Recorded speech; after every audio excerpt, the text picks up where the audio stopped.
A warm welcome to all of you for this important conference on the ammo power, building ammunitions ecosystem for self-reliant and future-ready India. That's a very important subject for India nowadays. And this is second in the series of the ammunitions conference, which we did last year, the first one, with a very overwhelming participation. We would like to welcome Shri Sanjeev Kumar ji, the Secretary Defense Production, Ministry of Defense, Government of India. Thank you, sir, for being here. Air Marshal K. A. Sanjeev, Director General Systems, Indian Air Force. Thank you, sir. Shri Kaval Singh, Principal Director of Naval Digona, Integrated Headquarters, Ministry of Defense, Government of India. We are also waiting for Lieutenant General Mardeep Singh Aujla, the Master General Sustainers, Indian Army. He is about to arrive in 5-10 minutes.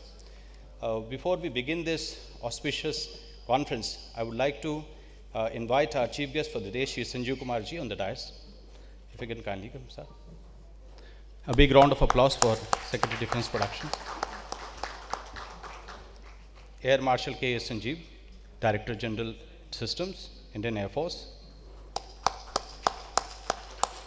Shri Kaval Singh, Principal Director of Naval Armament, Integrated Headquarters, Ministry of Defense. Shri Ashish Kansal, Chief Executive Officer, SMPP Limited.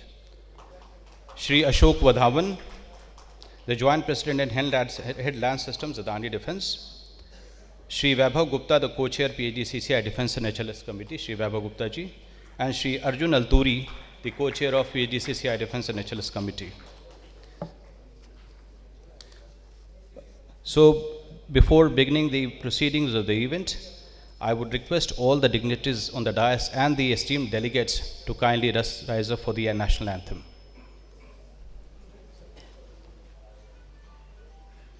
जनगण मन अधिनायक जय हे भारत भाग्य विधाता पंजाब सिंध गुजरात मराठा द्राविड उत्कल गंगा विंध्य हिमाचल यमुना गंगा उच्चल जलधि तरंगा तव शुभ नामे जागे तव शुभ आशीष मांगे गाहे तव जय गाथा जनगण मंगलदायक जय हे भारत भाग्य विधाता जय हे जय हे जय हे जय जय जय जय हे.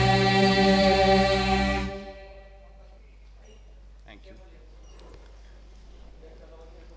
We would also like to welcome the DG NAI Rear Admiral Rupak Barwa, Commander Sujay Kapoor.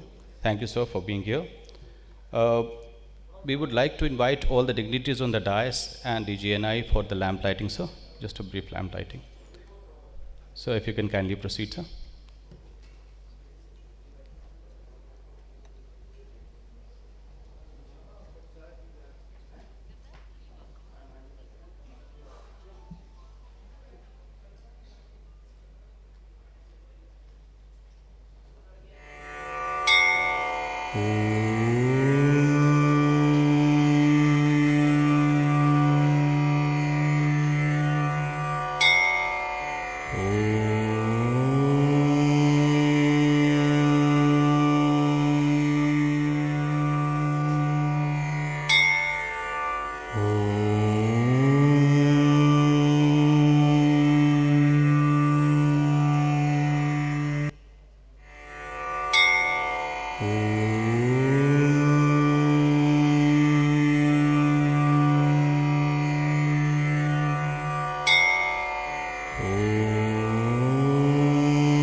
Thank you, sir. It's our honor and privilege to welcome all the dignitaries on the dais for this important conference and a meaningful conference, AMMO Power. The theme is very apt, building ammunitions ecosystem for self-reliant and future-ready India. And we have all the prominent players in the ammunition sector. We have people from MIL, from Adani, SMPP and all, to discuss and deliberate on what is the future roadmap for building a future-ready and a self-reliant India in terms of ammunitions.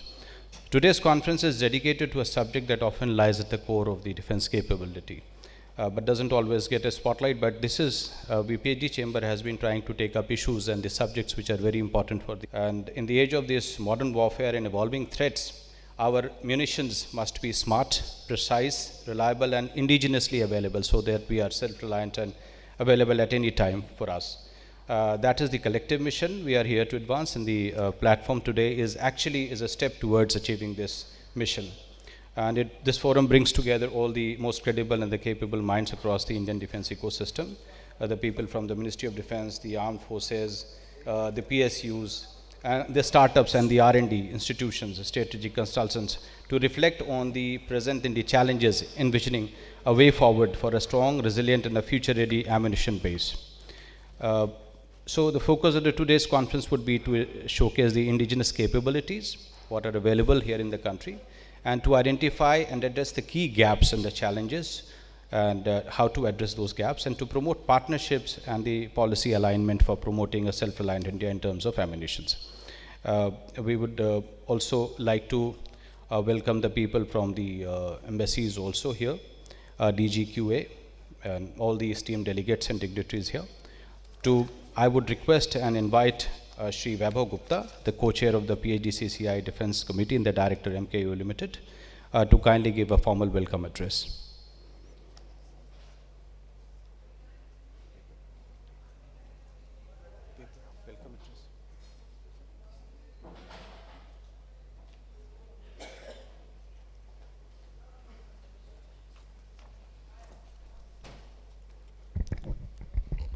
Honorable dignitaries on the dais, distinguished guests, officers from the armed forces, industry leaders, colleagues from PGSD, and esteemed delegates. A very good morning to all of you. It's a matter of great honor and privilege to me to welcome you all to the AMMO Power Conference 2025, organized by the PhD Chamber of Commerce and Industry, with the theme, Building Ammunitions Ecosystem for Self-Reliant and Future-Ready India. The gathering today brings together the finest minds, leaders, and decision-makers from India's defense establishment and industry.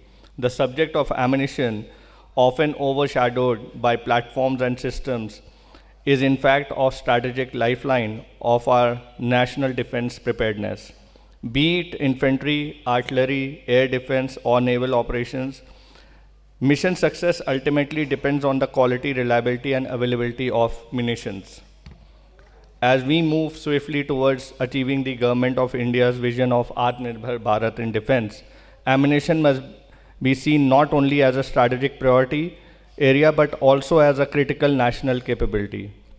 From energetic materials to smart munitions, from safety mechanism to deep tech fusing, every aspect demands attention, innovation, and investment. We are extremely fortunate today to be joined by several dignitaries whose leadership continues to drive India's indigenization mission forward. Shri Sanjeev Kumarji, Secretary Defense Production, Government of India, whose presence reinforces the government's strong push for domestic capability building in ammunition and defense systems. For the armed forces, General Aujla, he is not here at the moment, but we still would like to recognize his presence in PhD. He has been here with us in earlier presentations, under whose leadership the Army is scaling up for its sustenance and modernization framework. Air Marshal Sanjeev Ji, DG Systems, Indian Air Force, leading critical initiatives in system integration and air defense.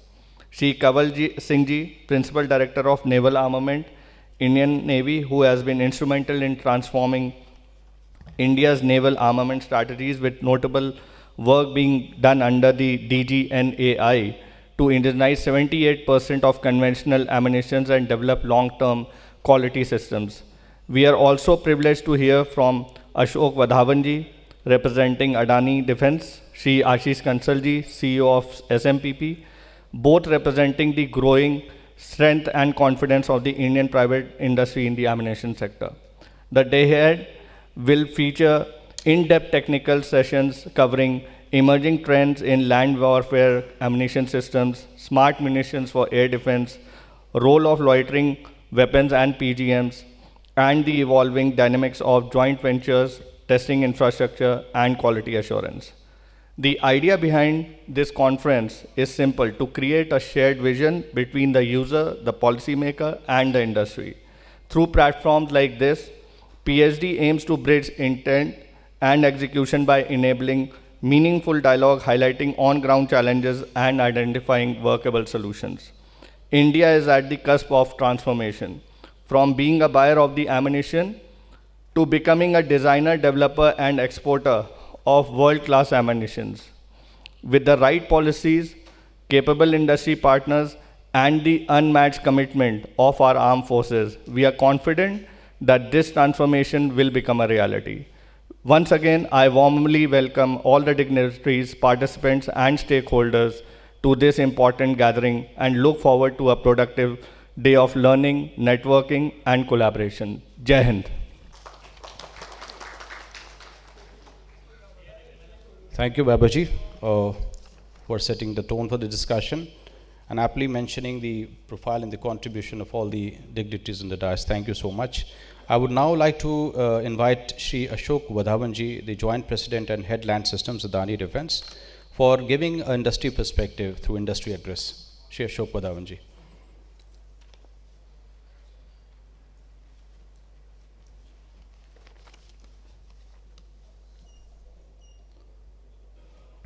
Good morning, everyone.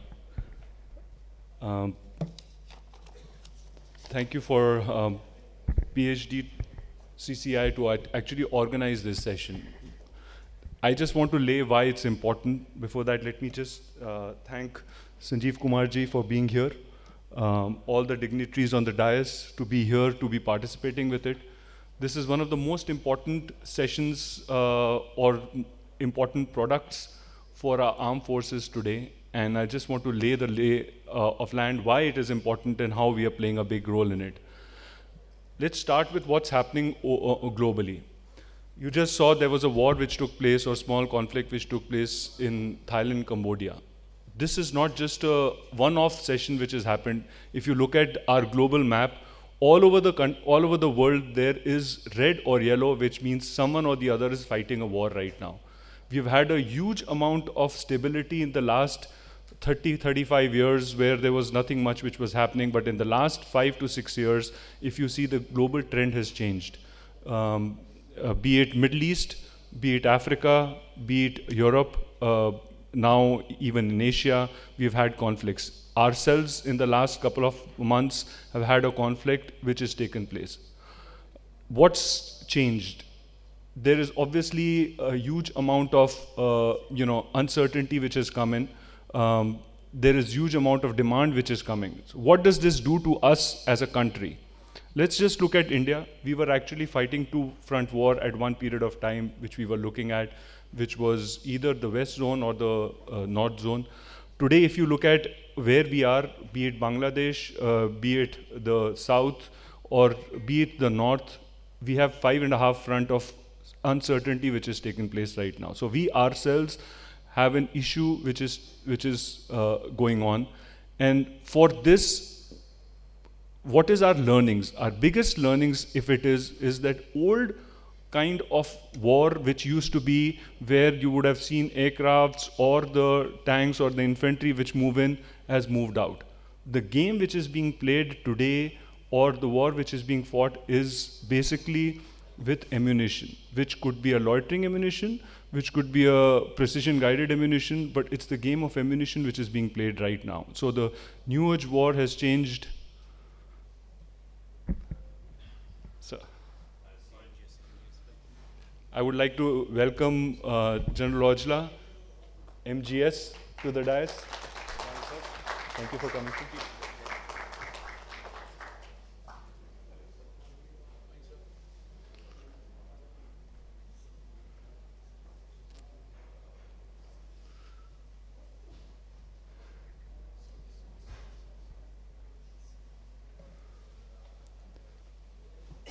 Thank you for joining us, sir. So you see, the war actually has transformed, and this puts a lot of pressure in each and every country and the globe to create and sustain it. What also has changed is that, kamikaze drones, the NECOM and Karba war taught us that kamikaze drones are the new future, the new technology which comes in. The next war, which is the Ukraine, what it taught us was that there was a belief that there would be a war which would sustain for the next 7 days, 10 days, 20 days. That has changed totally. For the last 3 years, there's a war which is taking place. What does it put pressure on? Does it put pressure on capital requirement? No, it put pressure on ammunition and energetic material, which is where each one has to realize and understand. The small war which is taking place in the Middle East, which is again being sustained between Israel and Hamas, itself is being a long gestation period war, which means again there is a pressure on energetic material and ammunition, which makes us realize that tomorrow, if there is going to be a issue and where we have to sustain ourselves, we will have to focus not just on the capital procurement, but the topic of the day which we are talking about is ammunition. How are we going to sustain ourselves? Earlier, it's always been our friendly countries who have supported whenever we have needed that. But today, when the world is fighting its own issues, will we get support from them? Chances are no. So we have to be self-sustaining. We have to look at not just building capability in our public sector, which has been there, which has always supported us, and they are very much needed, but we have to build that capability in our private sector. We have to evolve, we have to understand, we have to bring in the best-in-class product lines, which is not just the dumb ammunition, but either the loitering or the smart ammunition, which is required for us to be able to do it. We as an organization is trying to play a small role in this. This is our focus area. We have been focusing on building the capability. What we realized in the last few years is that, yes, we have built capability in small caliber. Now we are building for large caliber, and we are focusing on medium caliber. We have focused on loitering ammunition. But how will you be able to sustain and build this capability if you don't have energetic material? Today, our biggest supporter is our public sector, who has the capability. Nobody else has that kind of capability to support it, which is not sufficient enough. We are focusing on that now. In the next couple of years, we'll be building capability on propellants, primers, to be able to sustain. Yes, it's a long gestation period, high capital intensive business, but we'll be focusing on doing it. I won't focus on what we are doing more because loitering is our focus area. I just want to focus on bringing the thought process again, so that we can have a detailed discussion, that we have to move from being reliant on just public sector for energetic material. We as a private sector has to build that capability, because we have to sustain it. We have to focus on loiterings. We have to focus on precision guided ammunition. There are challenges, there are gaps which exist. The gaps are that you're looking for, each one is looking for sustained orders to be able to sustain it. We have to move away from there. If we believe this sector is important, we will have to put as private sector to come in and invest in it. We will obviously require support from the government to give us faster approvals, export clearances, because obviously we can't just focus on our domestic. We have to have orders towards it. Testing capabilities, manpower building capabilities. So those are gaps which exist. We will, as private sector and public sector, have to focus together to be able to do it with the support of the government, to make in the policies and processes and availability of the existing facilities for us to come up, because it will take time. It requires huge amount of investment to happen, which I think each one of us are ready to put in. But I think we'll be able to debate more as you understand the capability today, and do it with all the minds here. I'm sure this will go back and more capability will come in, or more policy changes will come in. I would like to thank each one of you to come here and have a great day and take it forward for a great discussion. Jai Hind. Thank you so much, Ashokji. Thank you so much, and putting a perspective, the industry perspective, and giving a brief and a detailed picture of what is happening today and what needs to be done. I would now like to invite Shri Ashish Kansalji, the Chief Executive Officer of SMPP Limited, to give the theme address for the conference. Ashish Kansalji. Thank you. Good morning, everyone. It's an honor and a privilege to be standing here and welcoming all of you to this important conference. Thank you, Sanjeev sir. Thank you, Ojla sir, for being part of this conference and making all of us realize how important it is in today's context, in today's geopolitical scenario, for India to be self-sufficient and self-reliant in this important field of ammunition. Today's conference is an important conference not just from the perspective of business but also from the perspective of defense of our own country. As not just industry but as citizens of this country, it's very important for us to get into a mode where we have sustainable solutions, where we have our in-house production capabilities, not just as integrators but as complete manufacturing lines for producing what my friend Ashok Udhavan just said on different aspects of the changed scenarios of the war. We've seen in multiple conferences which have happened, especially after even Operation Sindoor, that there is a continuous realization how the war has changed. Up till now we were only quoting examples of Ukraine, Russia or Armenia, Azerbaijan, but now we have an example of our own, of what we have seen firsthand, how the new war may look like. So of course the focus has shifted maybe from tanks to drones or from aircrafts to drones, to from dumb ammunition to precision ammunition, and this calls for all of us to fast track what we have been working on into not maybe a decade of development but into a year of development, and develop and start producing items like precision ammunition. Let me just begin by appreciating PhD for bringing all of us together here today, all the stakeholders from the government, the armed forces, the industry and the academia, to foster a dialogue on such critical issues of national priority. Ammunition, if we look at purely ammunition, it's not just an operational requirement, it's the backbone of any armed force when it goes for war. Ammunition, without ammunition, you just cannot look at that.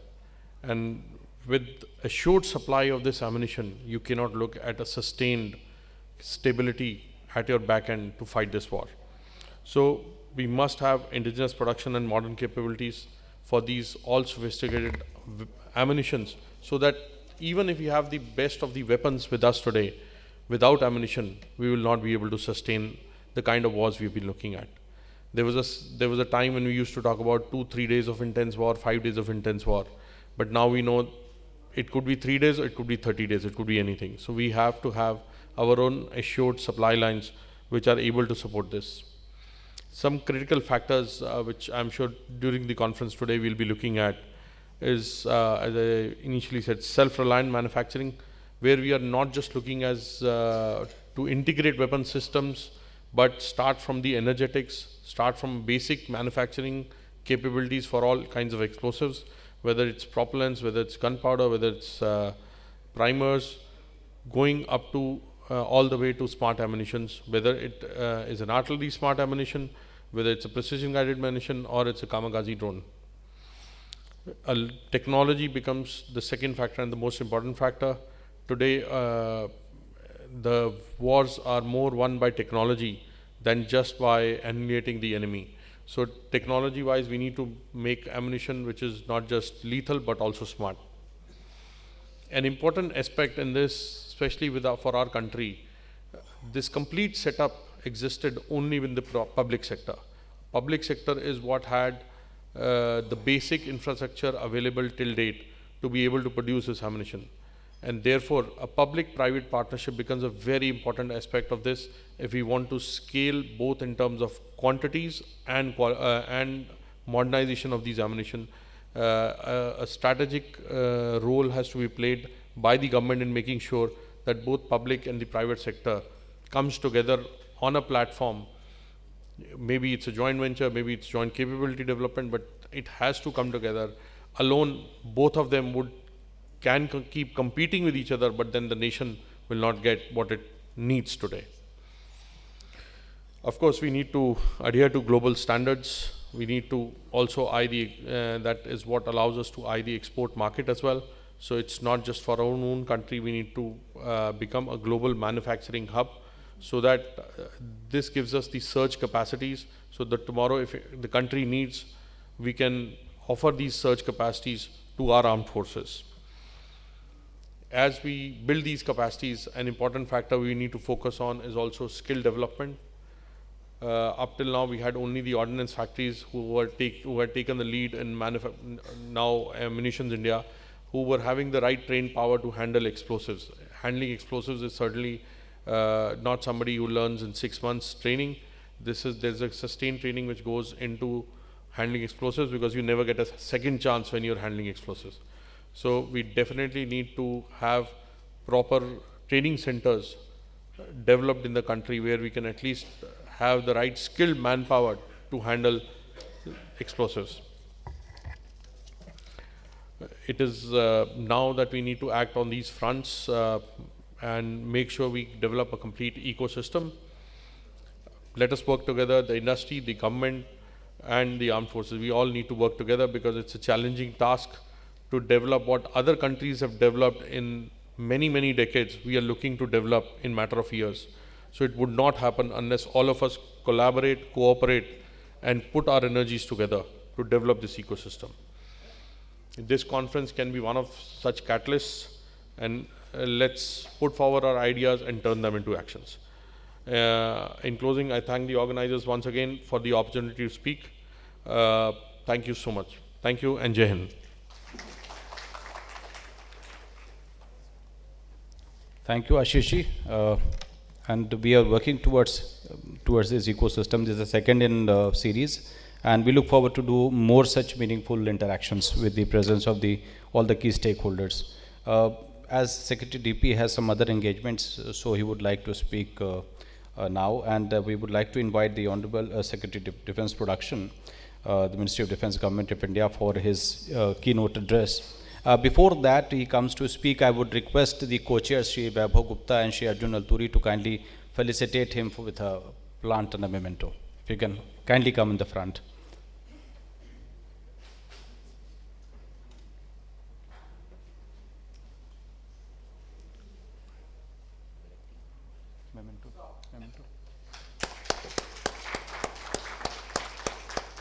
ये भी ले आके ये पकड़ लो.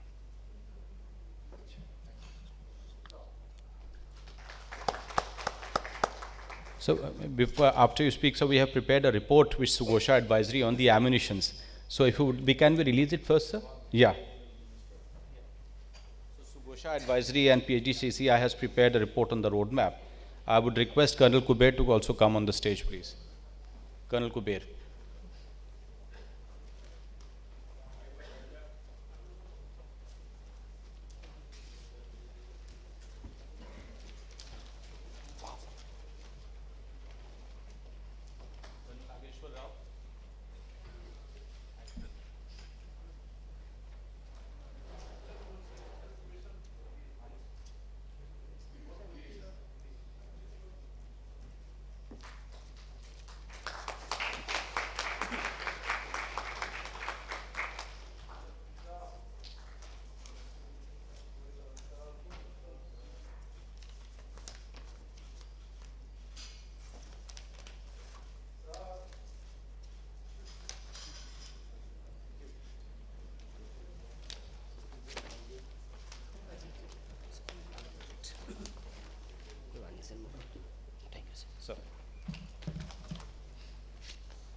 Good morning, ladies and gentlemen.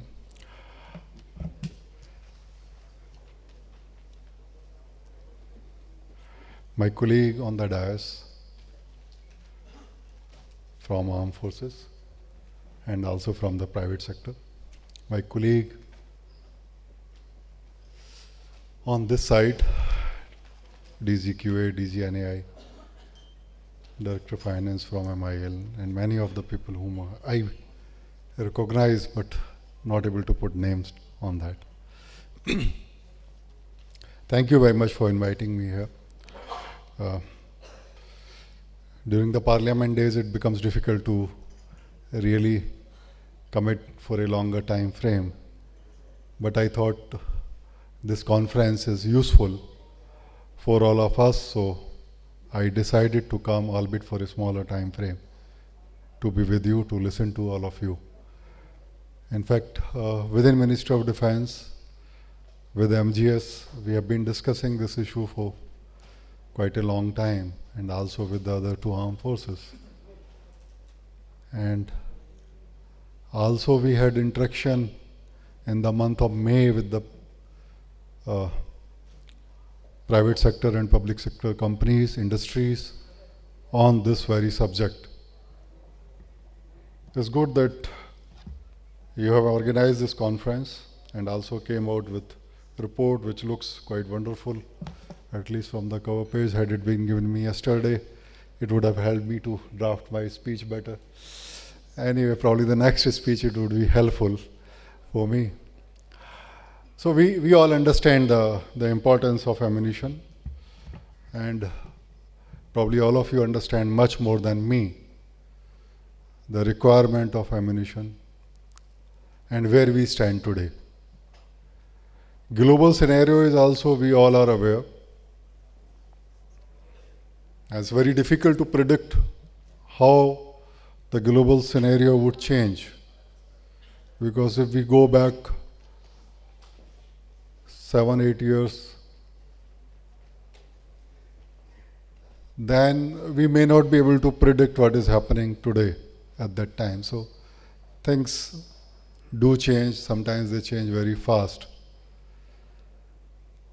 But in nutshell, what one can conclude is that self-reliance is necessary, and that has been the theme of government for last more than a decade.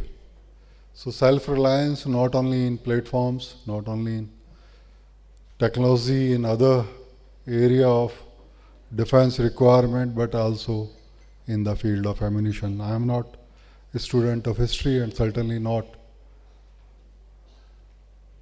also haven't read much about the war histories of the medieval period or etc. But whatever little traces of information I retain in my mind, which says that even in medieval period, improved ammunition tilted the war favor in particular direction.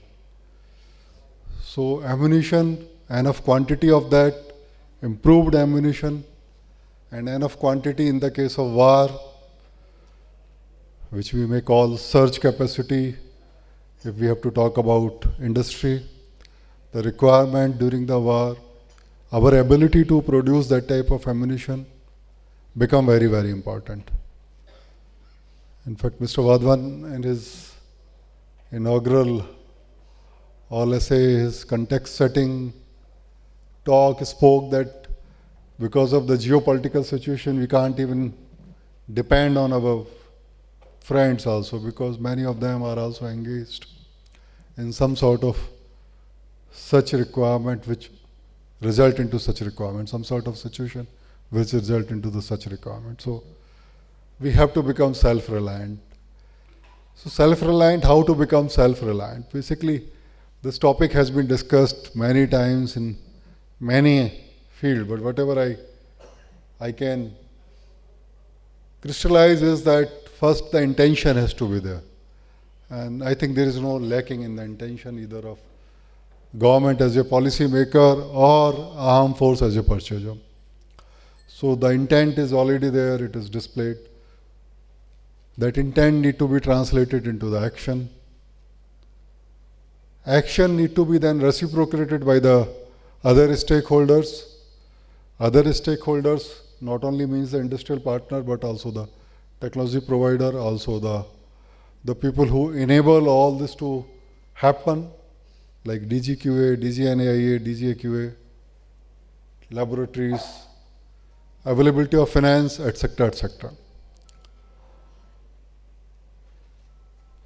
When we have interacted with the private sector and also public sector during the month of May, then one thing I realized that many of us are not able to concentrate or focus on the primary ingredient which are required in manufacturing of ammunition.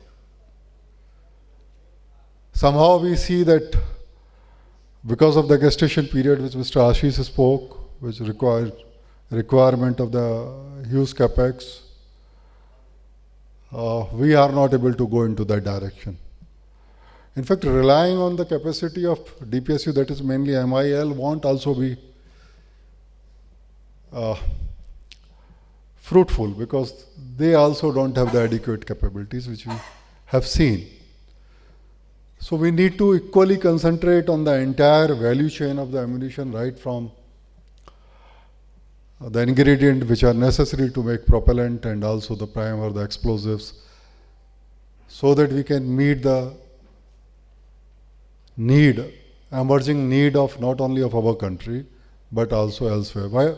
Why the elsewhere become important? Because as we all understand that the requirement of the ammunition would surge during the time of adversarial relationship or adversarial situation on the borders.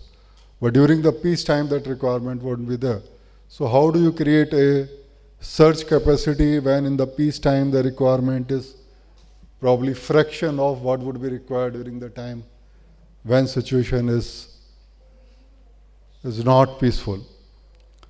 So obviously we need to find out ways and means to create capacity and also utilize that capacity during the peacetime. And now, maybe as a God-signed opportunity, we have that situation. Entire Europe is looking for ammunition.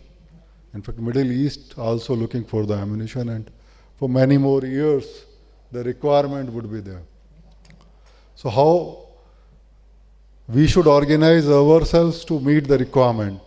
That should be our challenge. Need is there.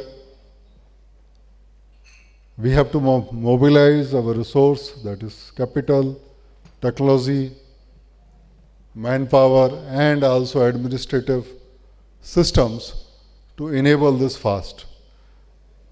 That's how we need to put our heads together and come out certain requirement which can be met, which can be worked on.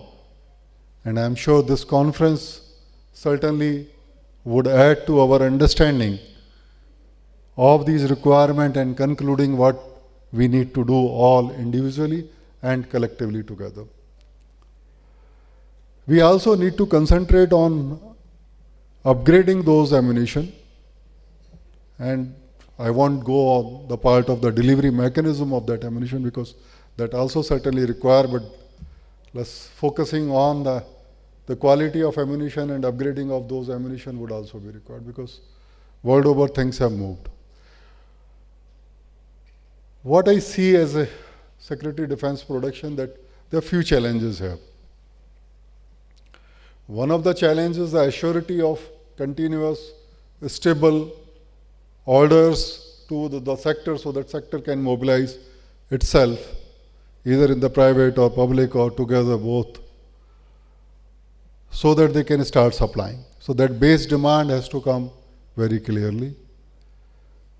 Then the industrial partners need to look for the places where they can start producing this type of ammunition. And it is difficult. After interacting with many of you, I have realized that this is not such an easy thing to do because the land requirement, the safety consideration, licensing regimes, and somehow reluctance of many of the local administration become a challenge. So we need to work on that too. Then third requirement is to get in safety aggressively in our system. Because even losing a one person, in last 1 year, I think we have seen 2 accidents, one in Kamaria and another is Bandara. Any accident would put it back. So we need to aggressively bring in safety without compromising either on the process or on the cost at all. Then the fourth requirement is technology, because whenever I speak to MIL, Director of Finance of MIL is there, probably you would have opportunity to interact with him and he would have opportunity to interact with you. It's not easy to get machines to manufacture many of those ingredients, because within our country we don't have those capability, or the capability is not there, just not because of that we can't have that capability, because the scale is not there, economy of scale is not there. People are not making those type of machines which are required. So we need to get those machines from elsewhere, and it's not easy to get those machines. It takes time, it takes willingness of that particular government, particular country to cooperate with us. And that's where the opportunity is now, because most of these machines come from Europe, and Europe is looking for ammunition and we are looking for advanced technology and machineries. So probably there is opportunity to meet each other requirement and get those machine technology here. Then is the high capital cost.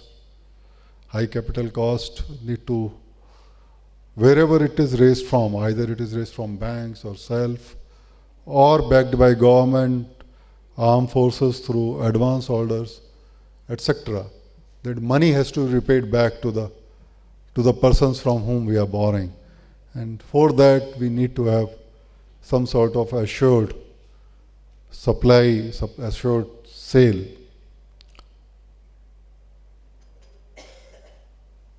Then we have regulatory regime. I'm quite conscious of issues which many of our industry friends are having with our regulatory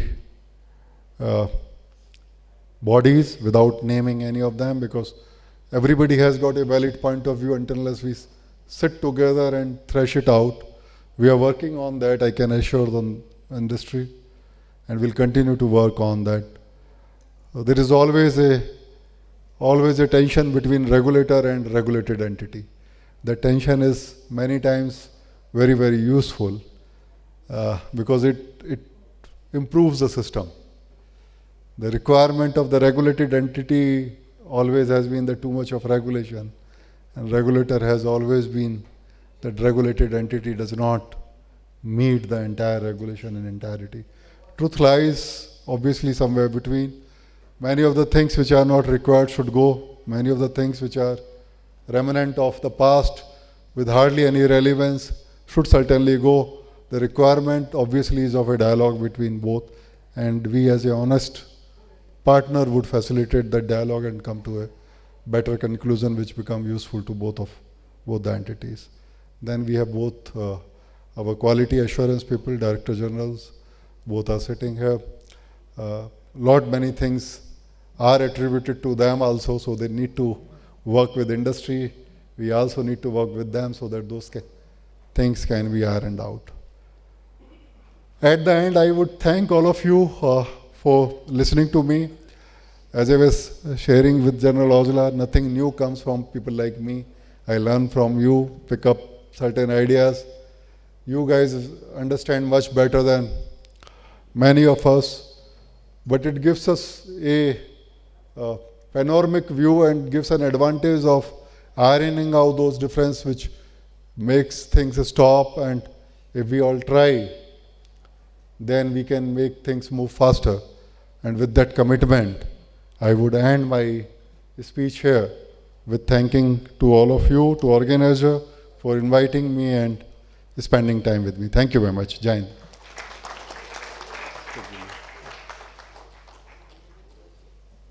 Thank you, sir. Thank you for your encouraging speech and talking about the ecosystem. and certainly all the stakeholders would look forward to interact with you and the regulators. Thank you, sir. We continue with the session now. We would now like to invite Shri Kamal Singh, the Principal Director of Naval Armament, Integrated Headquarters of the Ministry of Defence, Indian Navy, for his address. Shri Kamal Singh ji.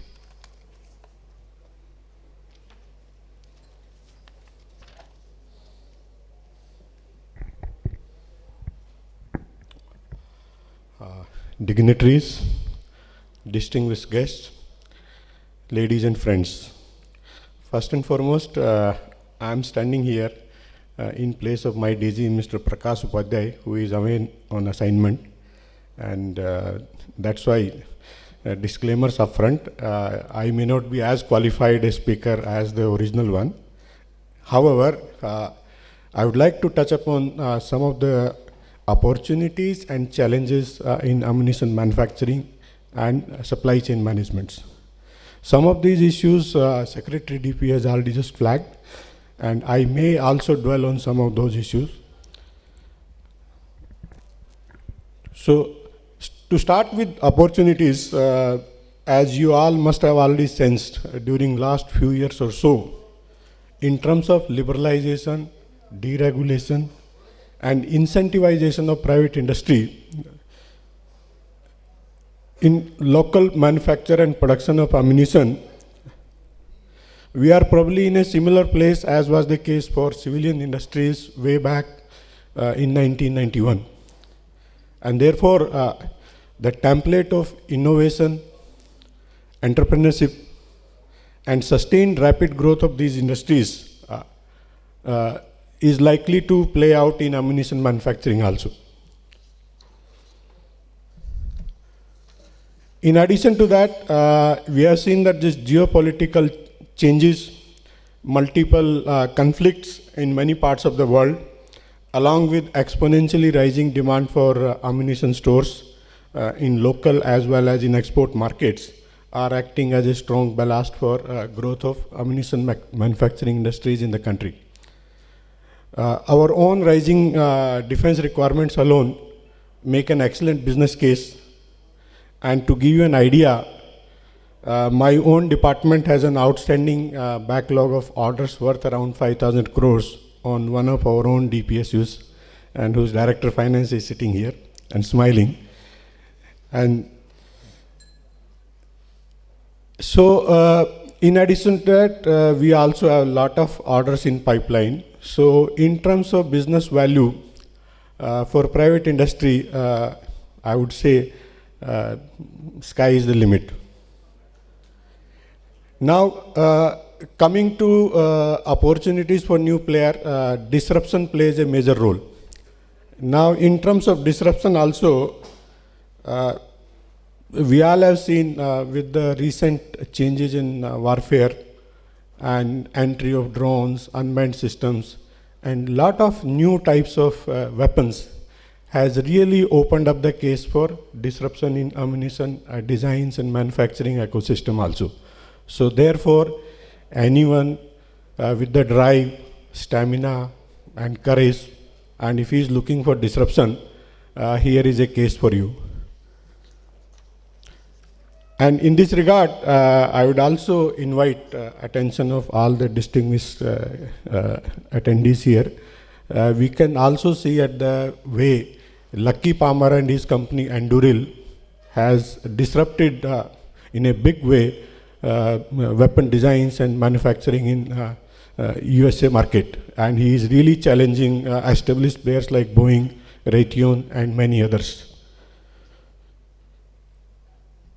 So, however, along with this also comes the challenge, because new field means it requires new levels of knowledge, skills, and acquiring those knowledge and skills for new players is also a challenge, especially in a highly regulated field like ammunition.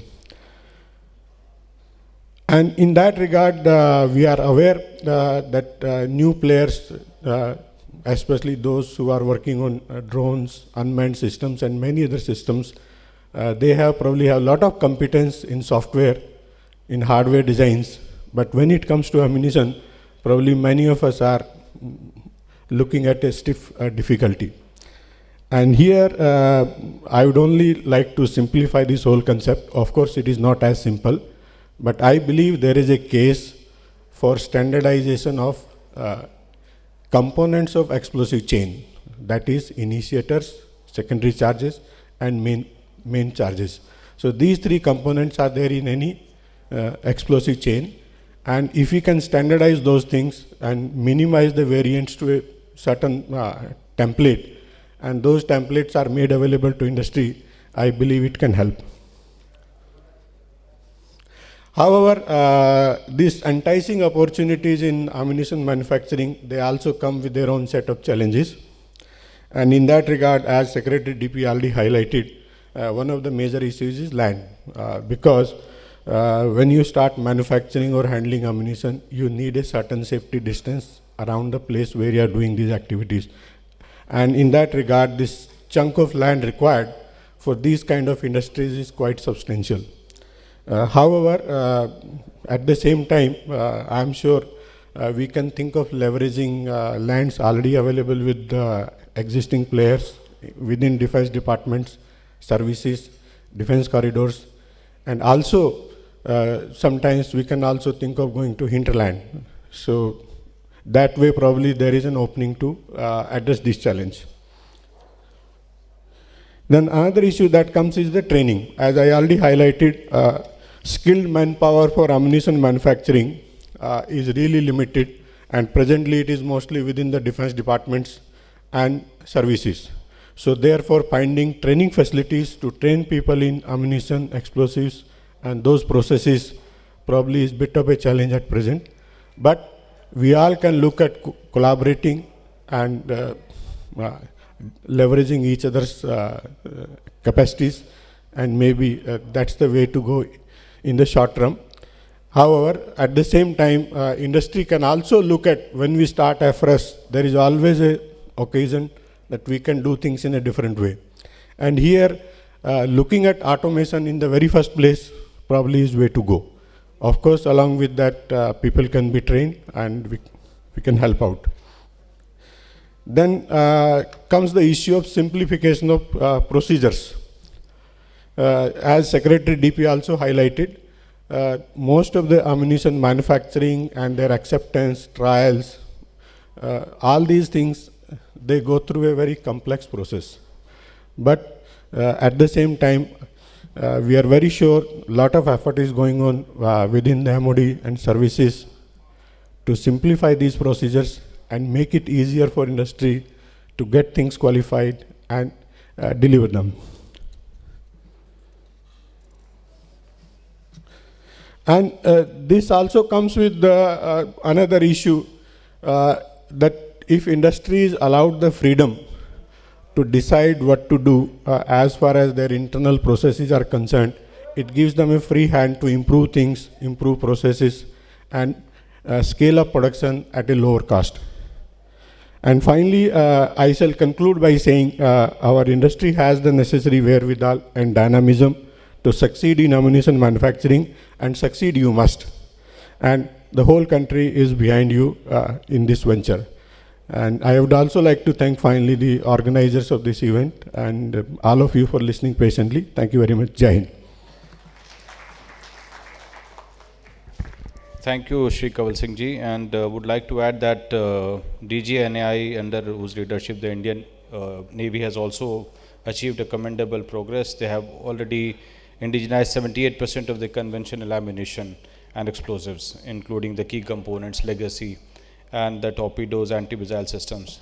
So, and their roadmap titled Challenges and Opportunities in Indigenization of Ammunition and Explosives, Surmounting Gaps, was released by the Honorable Raksha Mantri in Swalamban 2024. Would like to mention that. Thank you so much. Now I would like to invite Air Marshal K.A. Sanjeev, VSM, Director General Systems, Indian Air Force, for his address. And he has been very supportive to PhD Chamber and all the conference and initiatives. Sanjeev, sir.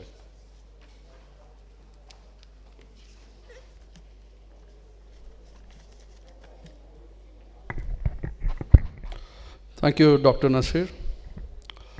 Distinguished dignitaries on the dais, industry partners, and fellow professionals, a warm good morning to all of you. It's indeed an honor to address this esteemed gathering at the AMM POWER Conference.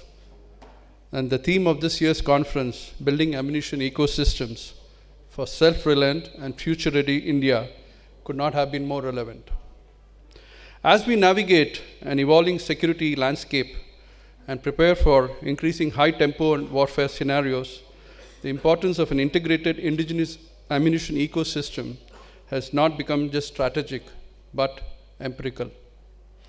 Recently, the United States Department of Defense raised concerns regarding the alarming gap between the pace of ammunition consumption in contemporary conflicts and the ability of even advanced industrial complexes to replenish the stock. This concern has triggered a global reassessment of stockpiling doctrines, industrial readiness, and the need for scalable and resilient supply chains. The conflicts in Ukraine and the Israel-Gaza region have laid bare the ferocity and the intensity with which ammunition is expended during sustained operations.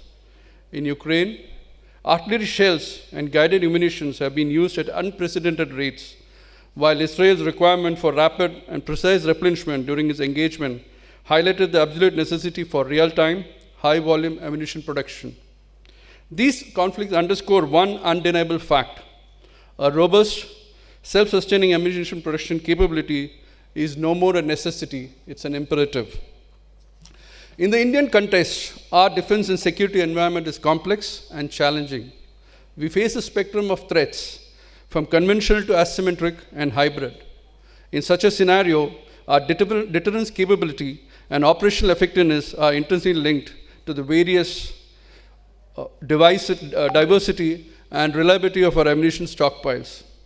Yet, our current ecosystem is marked by serious shortfalls. India has historically relied on imported ammunition and foreign technology, which, while useful in short term, introduces strategic vulnerabilities, especially during crisis when the international supply chains may be disrupted or politically constrained. The government's initiative under Atmanirbhar Bharat and the reforms introduced in the Defense Acquisition Procedure 2020 have provided the impetus to move from a buyer to becoming a builder. However, intent alone will not suffice. Transforming India into a munition powerhouse demands a layered and structured approach, one that promotes robust, user-driven research and development, encourages private sector participation, integrates SMEs, and ensures long-term procurement commitment by the services to sustain industrial capability, which is the challenge, and we are working out as to how to increase the MOQ as far as possible. In weapons and armament, the focus must not remain restricted to conventional munitions. We must gear ourselves to meet the demands of tomorrow's battlefield. Intelligent ammunition, hypersonic projectiles, loitering munitions, electronic warfare-capable shells, and network-enabled weapon systems must form the backbone of our future capabilities. But to get there, we must first address the pressing gaps in our current ammunition ecosystem. A major limitation in meeting the armed forces requirement is a lack of complete know-how among industrial production agencies. Many defense PSUs and private players continue to depend on original equipment manufacture for essential design and manufacturing data. In many cases, semi-knockdown or fully knockdown kits are merely assembled in India, offering little value in terms of capacity building. This severely constrains innovation, prevents learning, and delays the emergence of truly indigenous capabilities. To bridge this gap, we need to have a coordinated national approach involving government, industry, and academia. We must invest in building indigenous research and development capability, create center of excellences for ammunition development, establish dedicated funds for private sector research. More importantly, DPUC and private industry must be equipped with the necessary design knowledge, infrastructure, technical competence to become independent producers, not just assemblers. Another serious concern is the outdated infrastructure and lack of modernization in our traditional ordnance factories. These factories have not kept pace with contemporary manufacturing standards. A majority of the processes remain manual, leading to low productivity, quality inconsistencies, and safety concerns.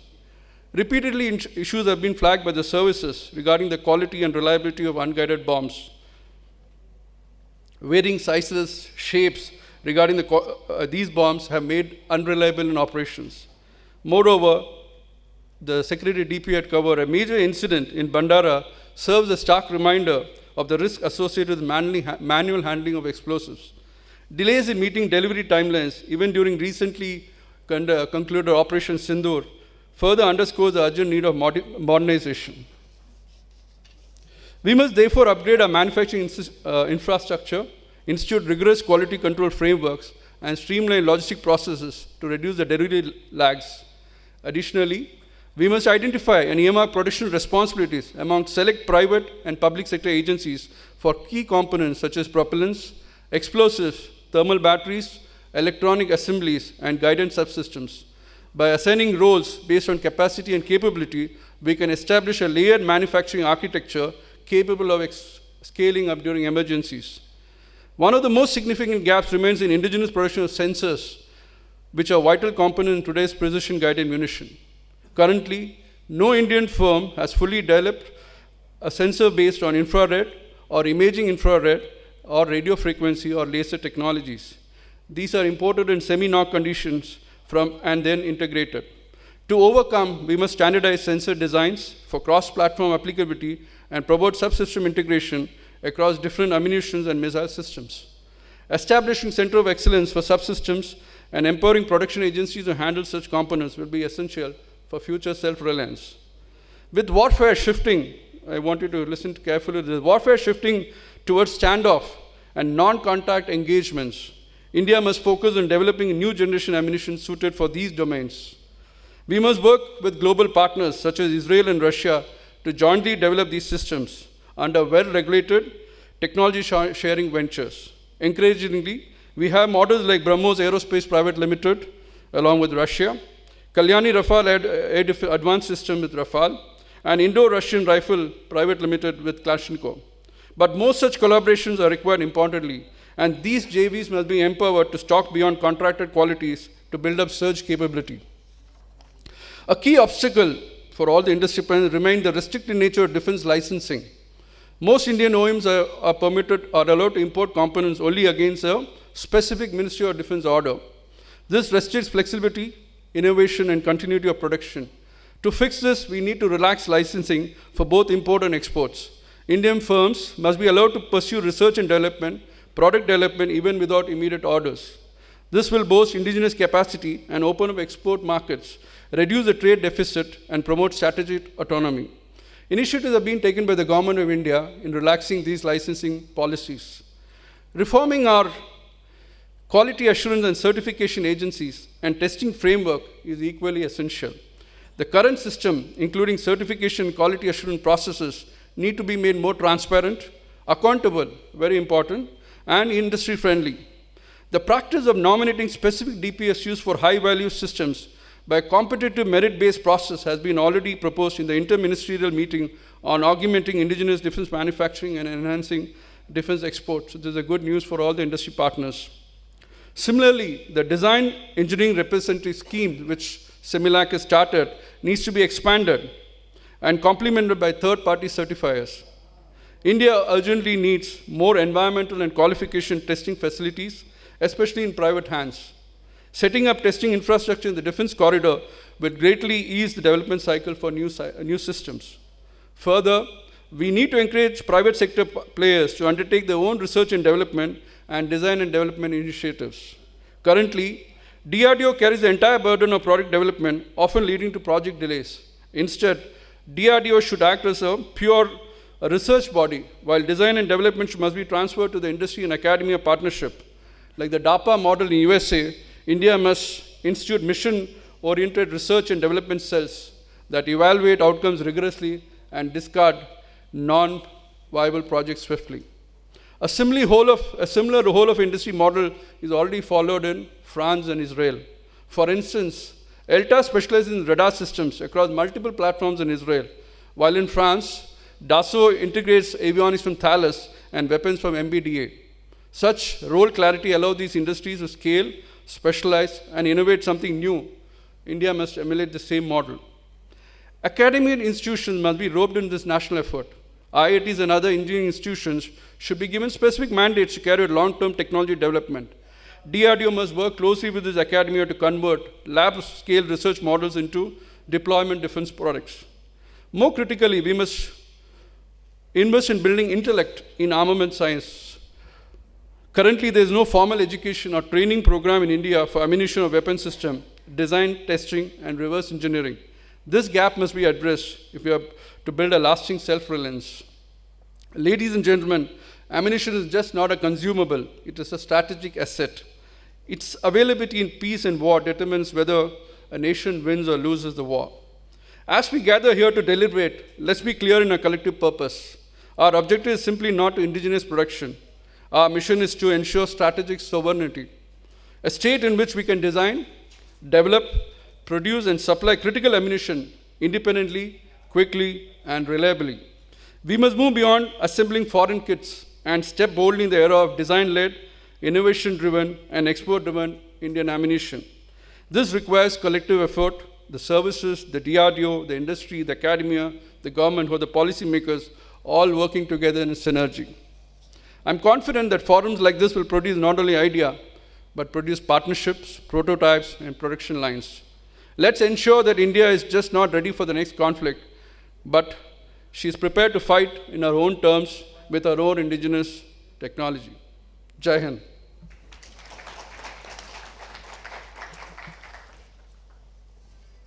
Thank you, sir. Thank you for your address. You mentioned all the important aspects in very clear words and the norms and what needs to be done, what are the current situation. Thank you so much, sir, for your address. We would now like to welcome again Lieutenant General Amardeep Singh Aujla, PVSM, UYSM, YSM, SM, VSM, Master General Sustenance Indian Army, for his special address. Thank you, sir, for being here, and you had been there earlier also for PhD Chamber Conference. Thank you, sir. I would like to invite you for your special address.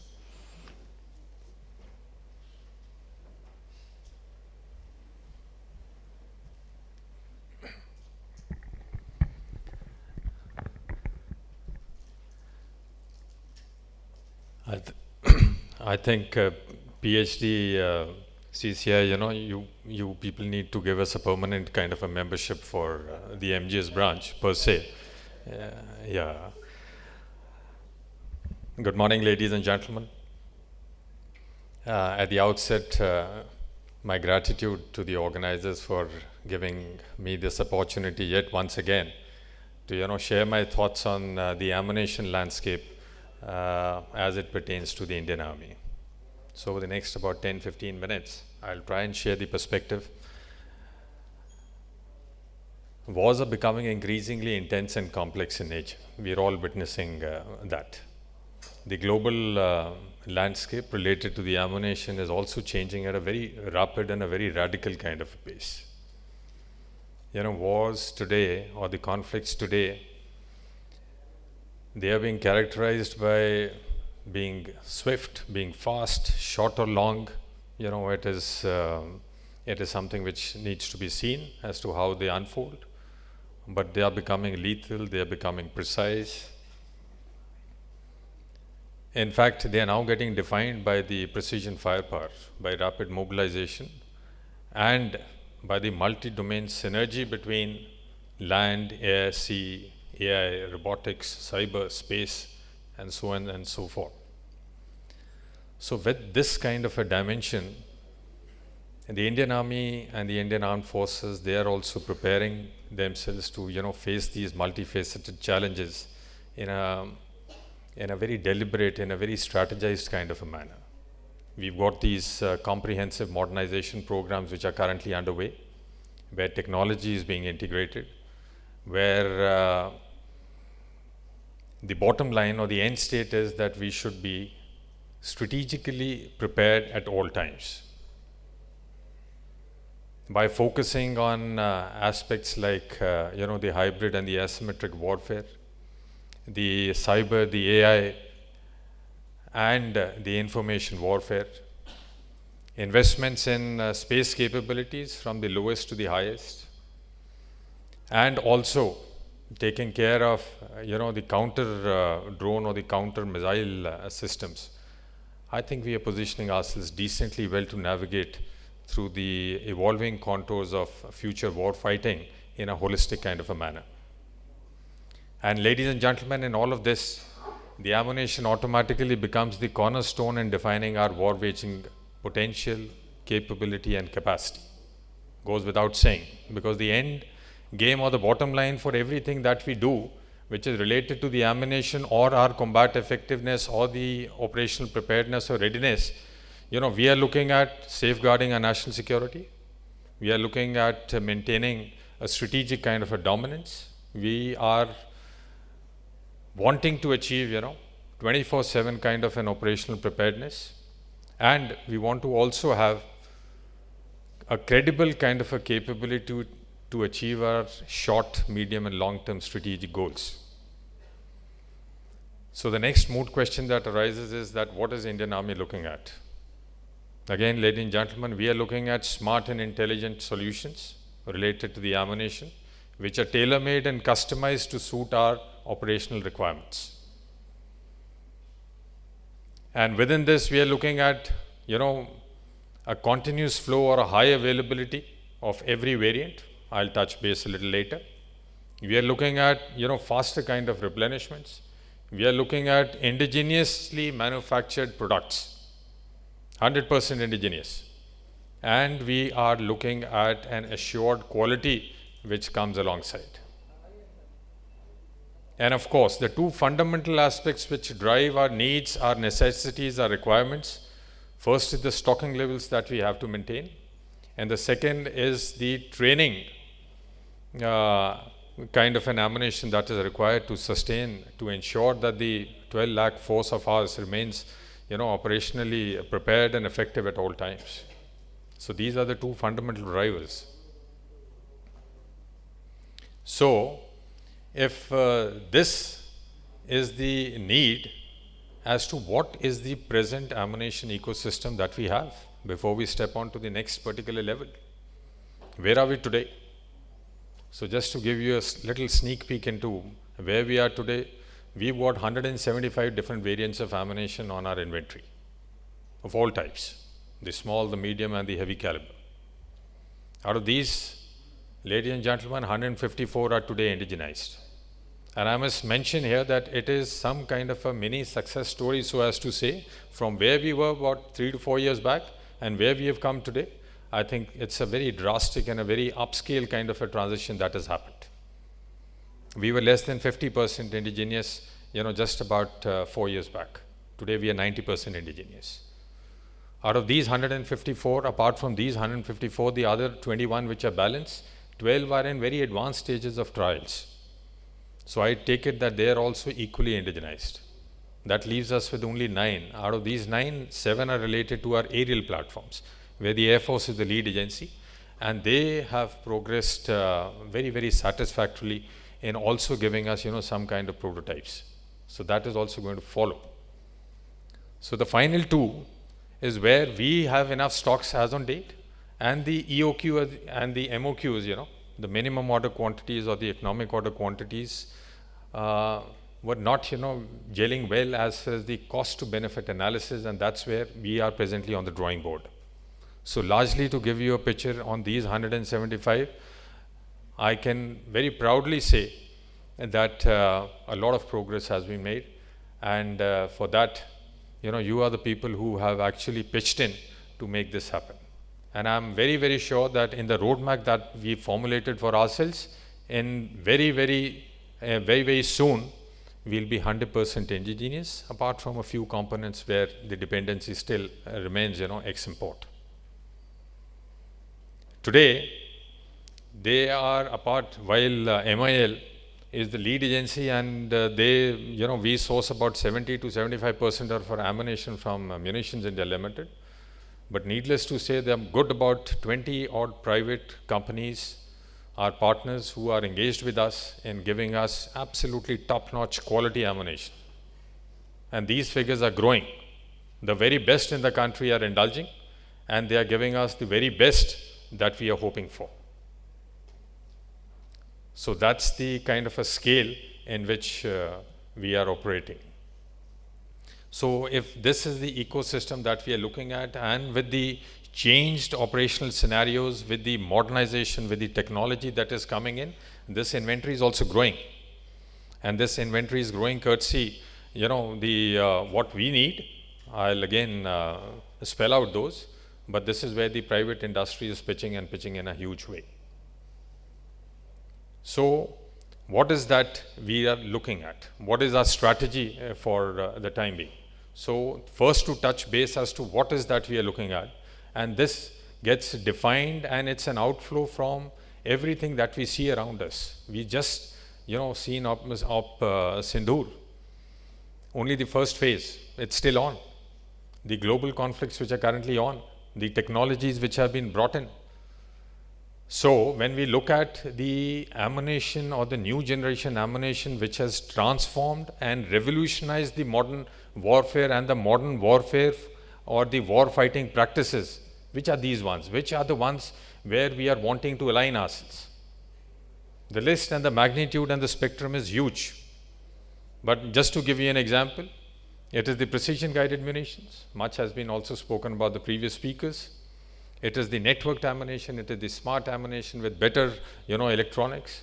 It is the directed energy weapons, that is high energy lasers and the microwave. We are looking at the railgun ammunition, the hybrid kinetic energy rounds, the non-lethal weapons, the green and the sustainable ammunition, the hypersonics, the loiters of every class, the EMP capable ammunition, the the polymer cased cartridges. We are looking at the new gen of propellants, which have a greater range, which have greater, I would say, modularity. And we are looking at reconfigurable kind of multitasking fuses. Of course, the programmable fuses also find their way. And we are looking at better techniques and technologies to come about in terms of the casings and the manufacturing techniques. It could well be, configured or made through additive manufacturing. Apart from that, the non-line of sight, the weapon systems, the manpads, the list is endless. And this is where your engagement is extremely essential, extremely important, and extremely significant for us, that if this is the desire that we have, how do we give it shape? And this is where the industry has to pitch in. This is where the collaboration has to come. This is where the convergence has to happen. And that is what we look at it from the capital and from the revenue point of view. So, if this is what we are looking at for the future, what is the strategy that we have adopted? Ladies and gentlemen, just in a nutshell, we have a roadmap which has been put into place, and that roadmap, it's in 3 phases. The first phase is that by 2025, that is end of this year, we should be 100% indigenous for all our variants.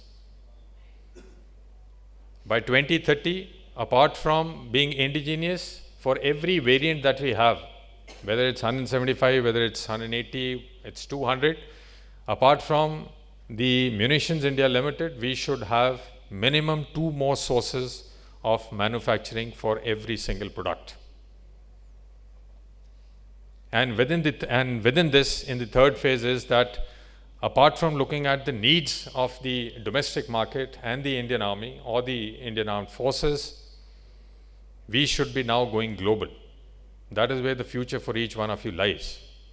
We will be a very small segment in the consumption, but you will certainly facilitate our surge capabilities.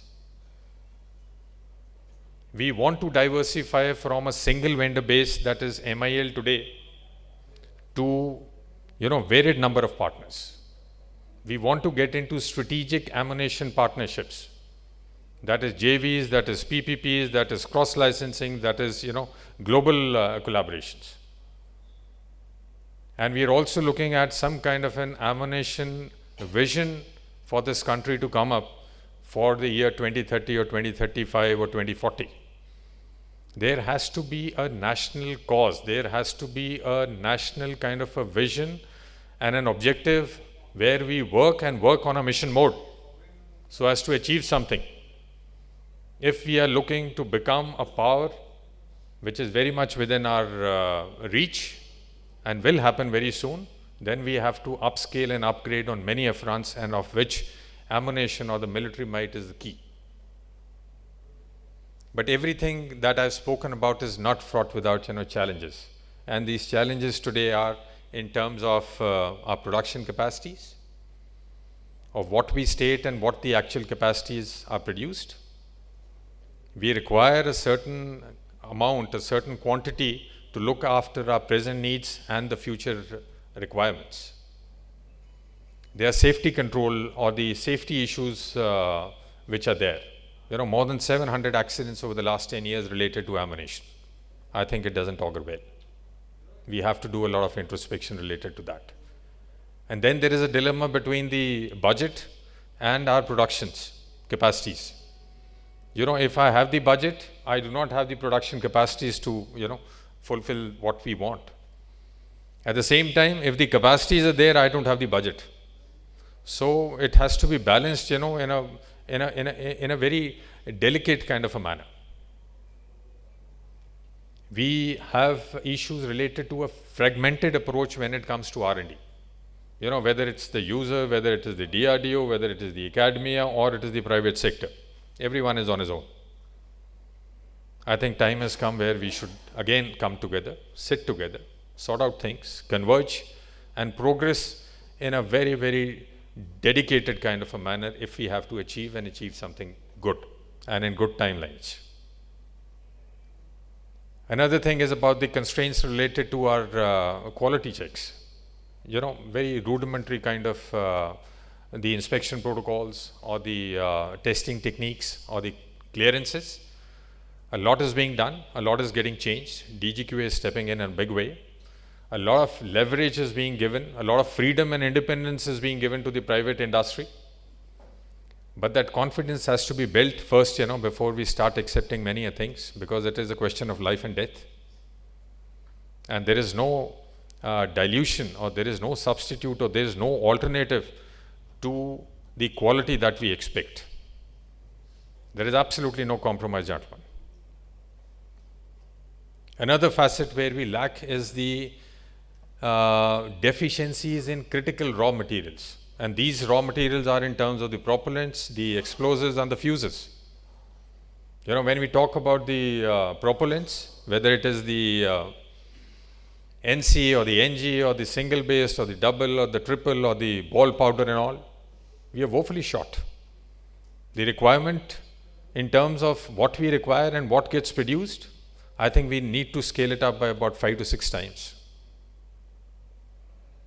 When we talk about the explosives of all kind, whether it is RDX, TNT, the plastic explosives, the polymers, the composition B or the lead acid and all, again, it has to be, scaled up to about 2 to 3 times.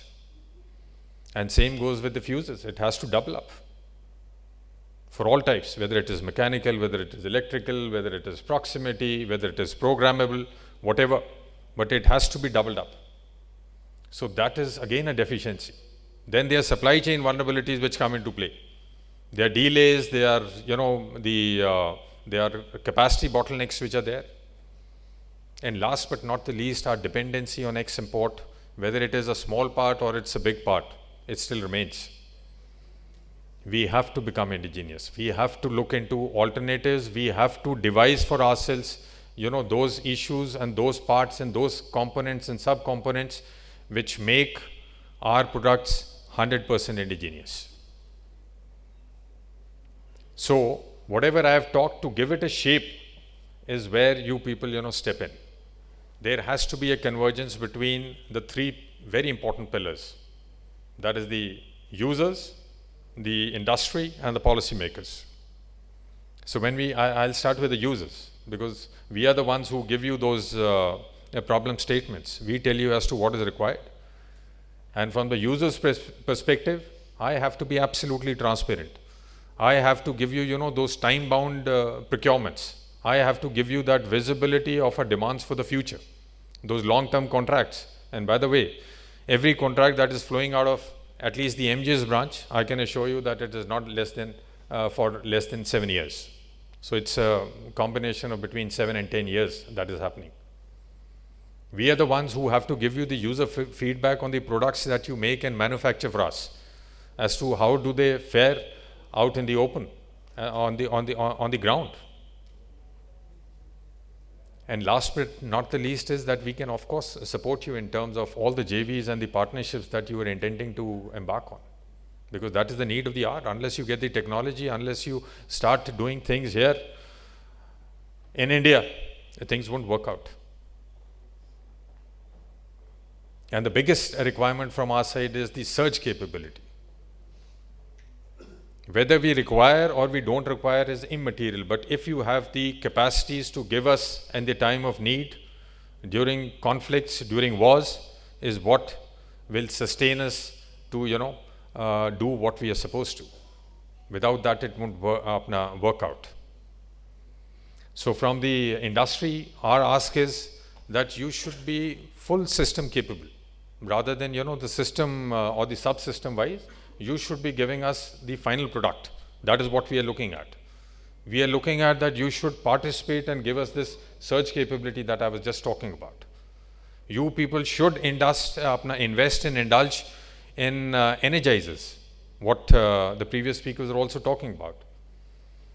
The RDX, the HMX, the CL20, the thermobaric compositions, the green propellants.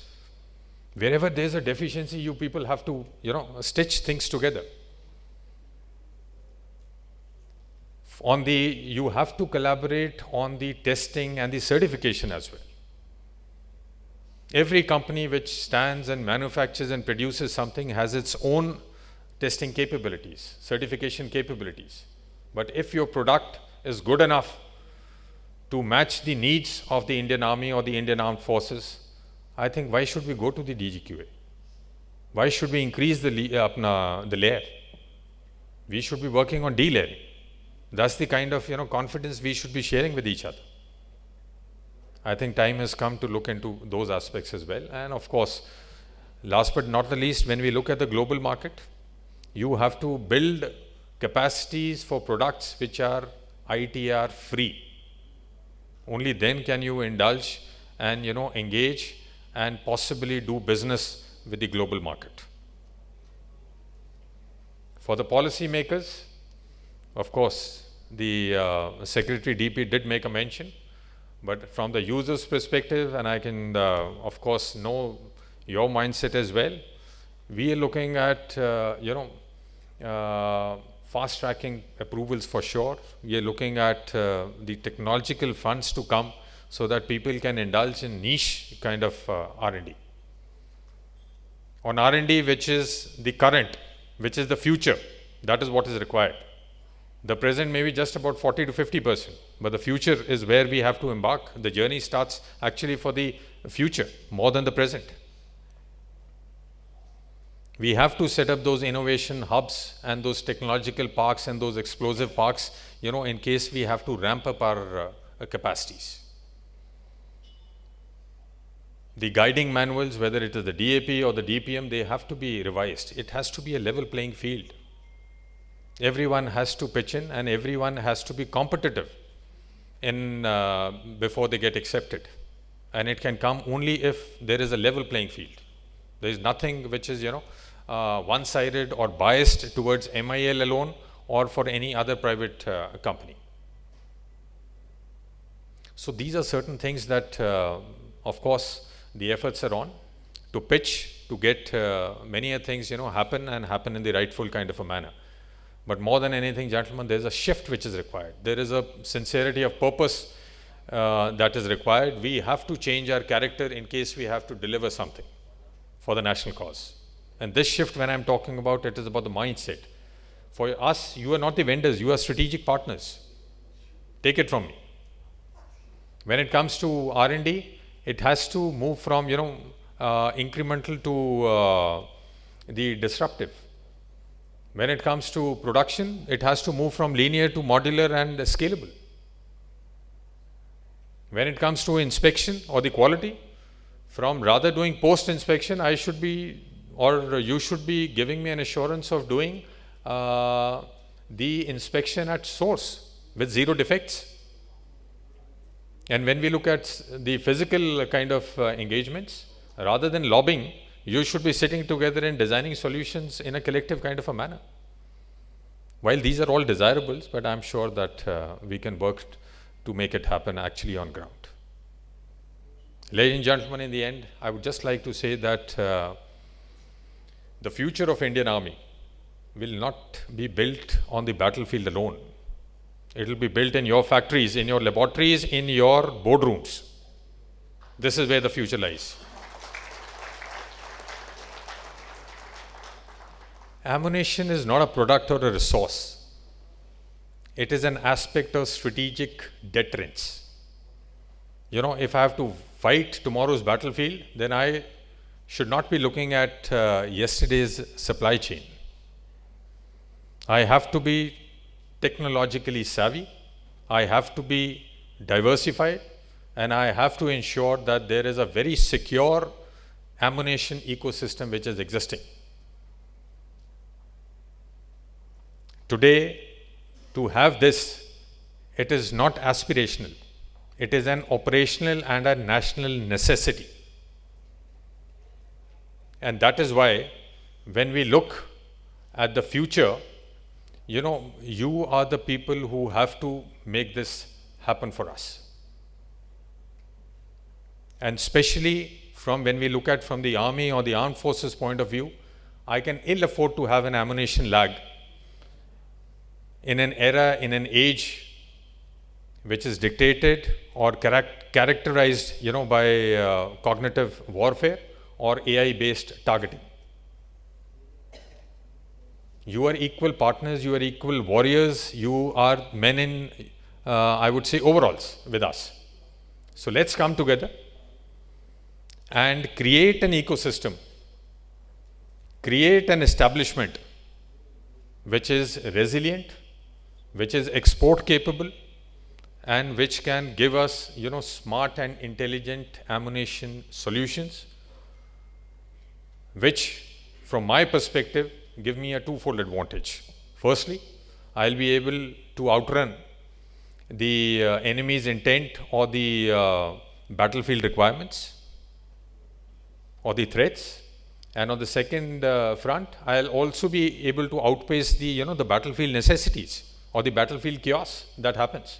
The requirements would be such that they will require solutions, you know, in the soonest possible time. So everything that we've learned from Op Sindoor, everything that we've learned from the global conflicts, I think it's time that we need to invest, need to sit together, need to get into a participative, convergent kind of a mechanism where deliverance is the final state for each one of us. And I'm telling you, it is not that cannot happen. If we do not exploit this window of opportunity now, I think again we'll wake up to a rude shock, you know, in times to come. So let's weaponize our preparedness in peace. Or it can be said otherwise also, let's weaponize peace with preparedness. Thank you so much. Jai Hind.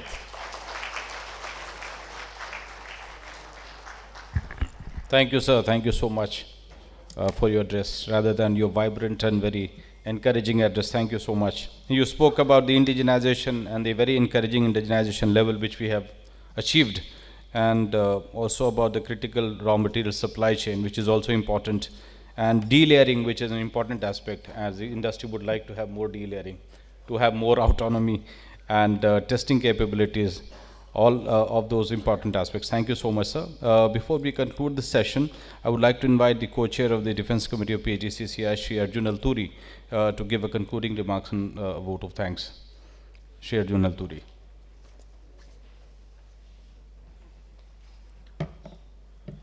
So, hello everyone, and nothing to add from my end after all the talk. But it is a privilege and an honor to deliver the closing remarks for this session. I would, you know, the importance phdcci has been pushing on different fronts to ensure that there is communication and constant dialogue between the industry, the PSUs, the QA agencies, and the forces. We are especially thankful to Shri Sanjeev Kumar, Secretary Defense Production, for outlining the roadmap, and he mentioned some key issues they're tackling. We would also like to thank our distinguished speakers from the Indian Army, Navy, Air Force, Lieutenant General Ojla, Air Marshal Sanjeev, and Shri Kaval Singh, for articulating the operational needs, clarity, and the complexities we have in achieving this. Also, the industry veterans like Shri Ashok Wadwan, Shri Ashish Kansal, for showcasing how industry is gearing up to meet the nation's demand. I would also like to thank Shri Vaibhavji and Nasir ji, because it takes a humongous effort to actually coordinate an activity like this and ensure it goes through smoothly. So thank you. That's for mine. Thank you, Arjun. I would like to invite the co-chairs on the dais, Shri Vaibhav Gupta and Shri Arjun Alturi, to kindly felicitate the dignitaries on the dais. Shri Vaibhav, if you can kindly come on the front. I would like to invite Lieutenant General Amritdeep Singh Ojla, the Master General Sustenance of Indian Army, to kindly come in the front. I would request both the co-chairs to felicitate him in the plant and a memento.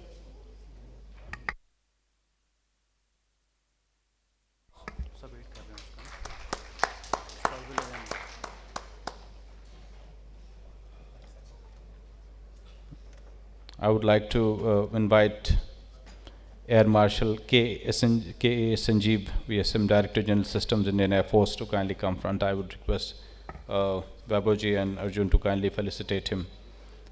Thank you, sir, for always being there for our conference.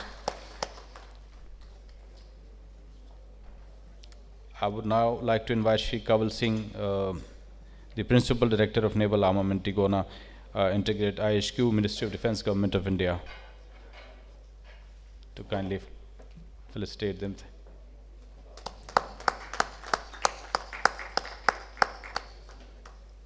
I would also request our co-chairs to felicitate Shri Ashish Kansalji, the CEO of SMPP Limited. Shri Ashish Kansalji.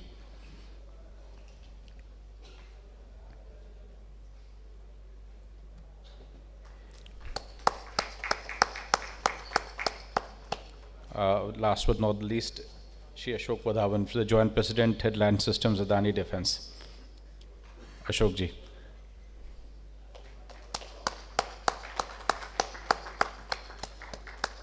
Thank you so much. I would request all the dignitaries to kindly come in the front for a group photograph. And I would request DGNI also and DGQ also to join. If DGCD is available, then he can also join them.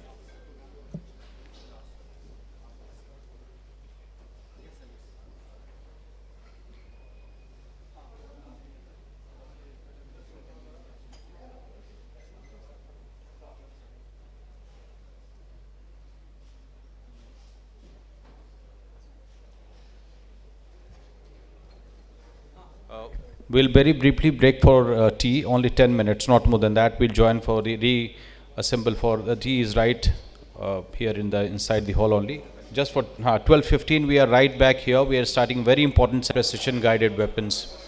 I would request everyone to kindly be seated.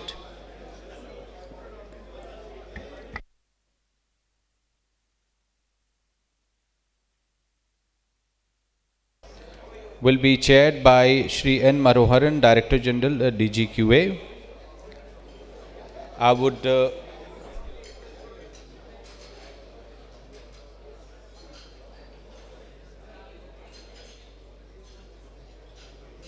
would request and invite the DGQA, Shri N. Manoharan, on the dais.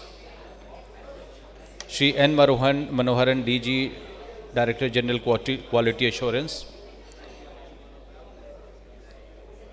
I would request all the delegates to kindly be seated.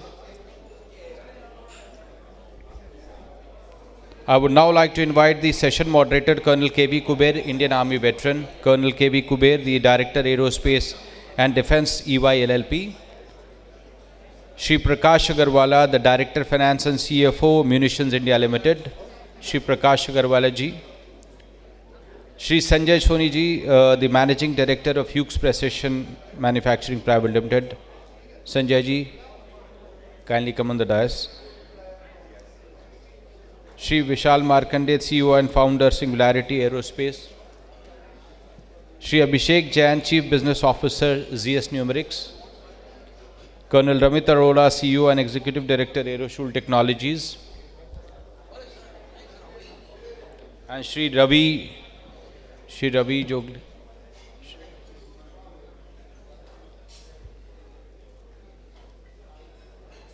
Shri Ravi Jogi ji. Mr. Vishal Markande. Mr. Vishal Markande, the CEO and founder, Singularity Aerospace. Vishal ji.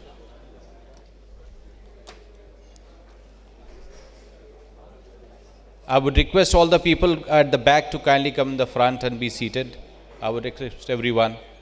People at the stall also to come at the front.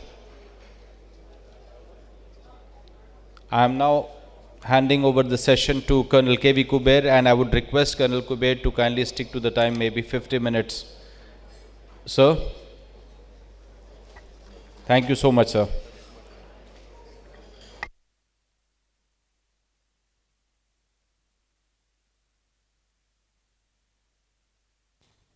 So good afternoon, ladies and gentlemen. One of the lessons from a fictional war game that came out some time back, and this is important for us to know, that what are we discussing today? It is on the modeling of high altitude or contested warfare with a China-like adversary. I want to call out the enemies out here. So let's not have any doubts when we say that, in Op Sindur, if we think that we were fighting just on one front, it may not be the right thing to believe. We were fighting on one front with multiple enemies pouring in their systems into that front. It could be the friendly enemy like Turkey. It could be the enemy like China. And it could be a number of others who pledged with solidarity of terror. And this is something that we need to call out. And based on something like this, a detailed scenario-based analysis outlining what India must learn, adapt, and invest in regards to loitering munition, broader multi-domain warfare. So if I would set a conflict in a scenario like Ladakh or Arunachal Pradesh, where India faces the real adversary with advanced loitering munitions, cyber capabilities, swarm-enabled ISR systems, then we are talking about, different things like low air density, which reduces the thrust efficiencies, Chinese jamming of the GNSS, swarm-coordinated PLA units, thin supply lines, attrition, and others. So what I will do here is, I would like to also bring about a small report which came in DefStrat from my friend Colonel A.K. Sharma. And he spoke about procedural correctness versus operational effectiveness. I really liked it. Because we are all prisoners to procedures. And the DGQA is here next to me. And he is going to tell us how much of a prisoner we are to these procedures. We are prisoners to procedures. I think we have to break away from this prison. Is procurement an administrative process, or should it be seen as an enabler? And here I would like to call out the stakeholders versus non-stakeholders interaction which happens at apex levels. While I believe the stakeholders are, number one, the armed forces who need the systems. Number two, the industry which gives the systems. Number three, the DRDO which enables in terms of technologies. Rest of the guys out there are non-stakeholders. They have no stake in warfighting. And therefore, we are going to talk about, I want to probe this channel, this panel, to give us some insights on how we are going to resolve this type of a conflict. While, before I go further, I would like to invite the chairman of this session, the DGQA, Mr. Manoharan, and it's very nice to see a very balanced person out there. Of course, all the previous DGQAs were also balanced. And if the industry were to have a hammer in their hand, I think the first shot will go on to DGQA. That's how the industry thinks about DGQA, and I think he was going to rest some of these thoughts to the back front, because at the end of the day, we are talking about warfare. We are talking about when you fire, the round has to bloody well go out of that barrel. So, ladies and gentlemen, please welcome Mr. Manoharan for his opening remarks. Sir, all yours. Right, please take the stage.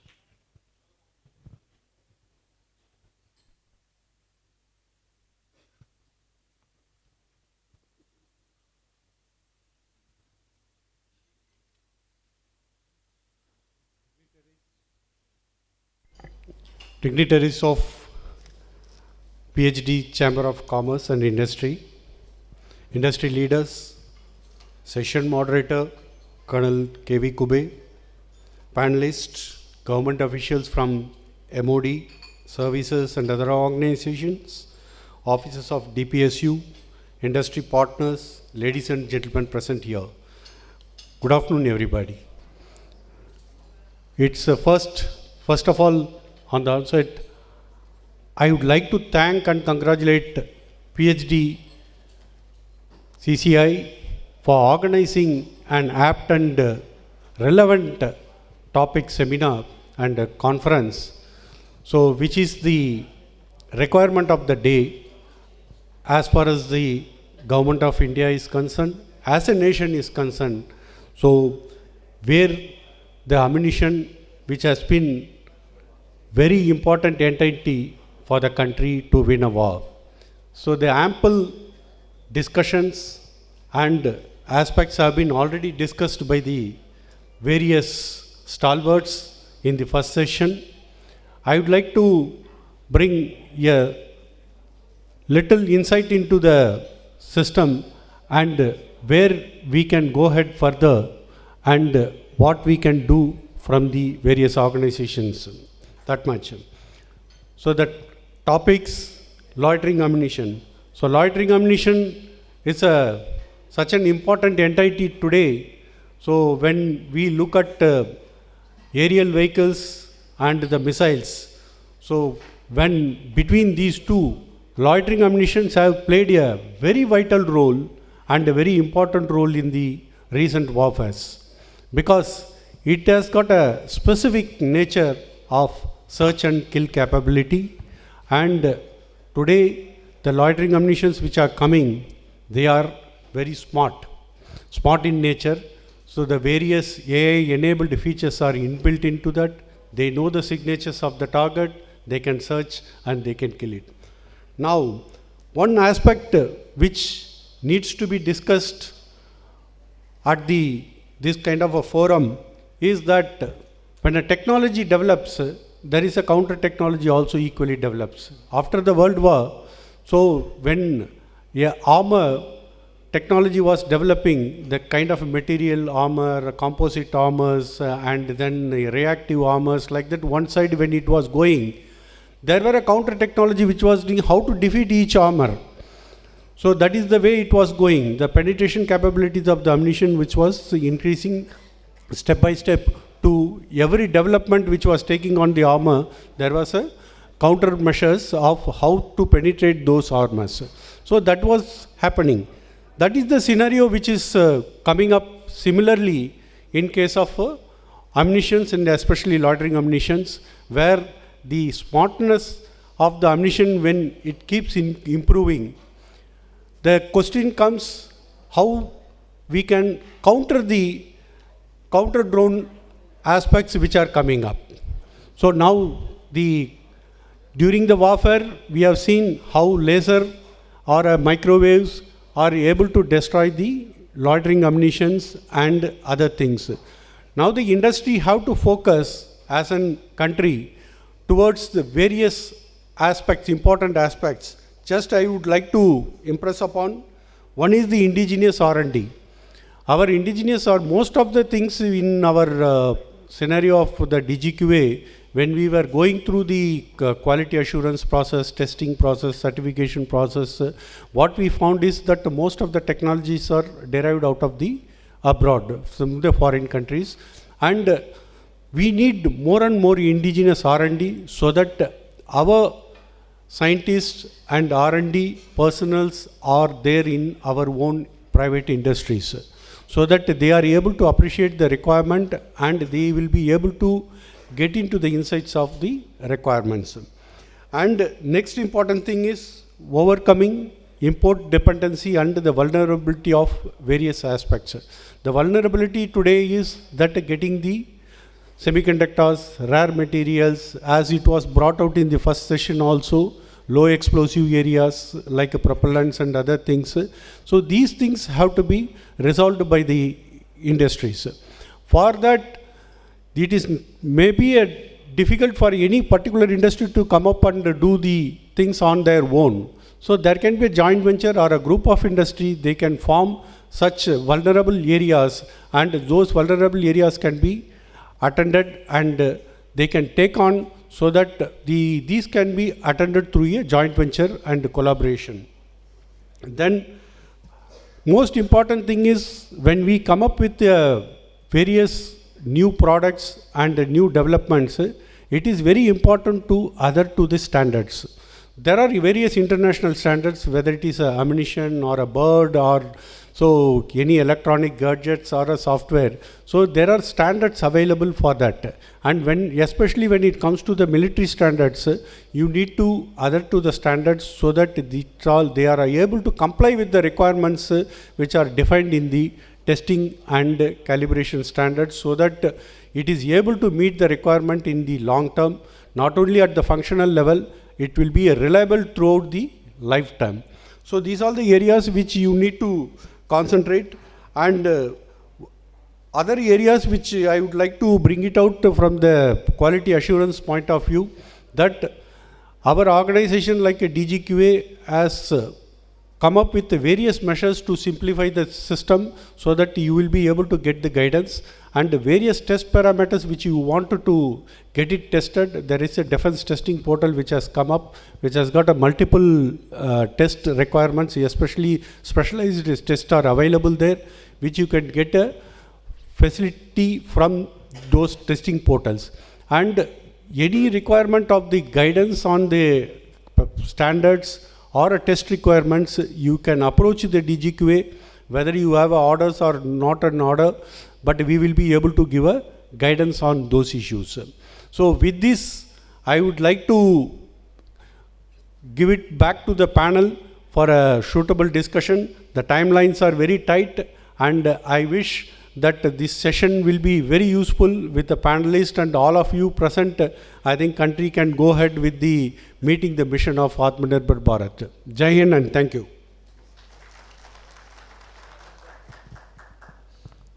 Thank you, sir, for that opening remarks. And when you said suitable discussion, I was not sure what is suitable, but I want to ask you a simple question. The impression that we have about DGQA is that they are a thanedar. They come with a danda, and when we went for the Services Selection Board, SSBs, most of the SSBs were, I don't know, I think we have to call them SRBs, Services Rejection Boards, because they reject more people than they select. And I don't know if they are doing the right thing, but people like us are still sitting here. There are many in uniform who have cleared that, and I think we are doing well. I want to ask you, is that concept of thanedar still going on, or are you actually an enabler and say, okay, I think, you have not come up to these standards, explain to them that, and I'll tell you how to do it. Will you do that? If you can kindly tell them. Yeah, he has asked an apt question. So this is what I just wanted to tell you, that DGQA is no more a inspection or a simple quality assurance agency. So DGQA is today functioning as a facilitator for the industry to come up with a quality product. So this is what the difference which we wanted to highlight to you all. So you don't need to have an hesitation to come to DGQA because they will find a fault.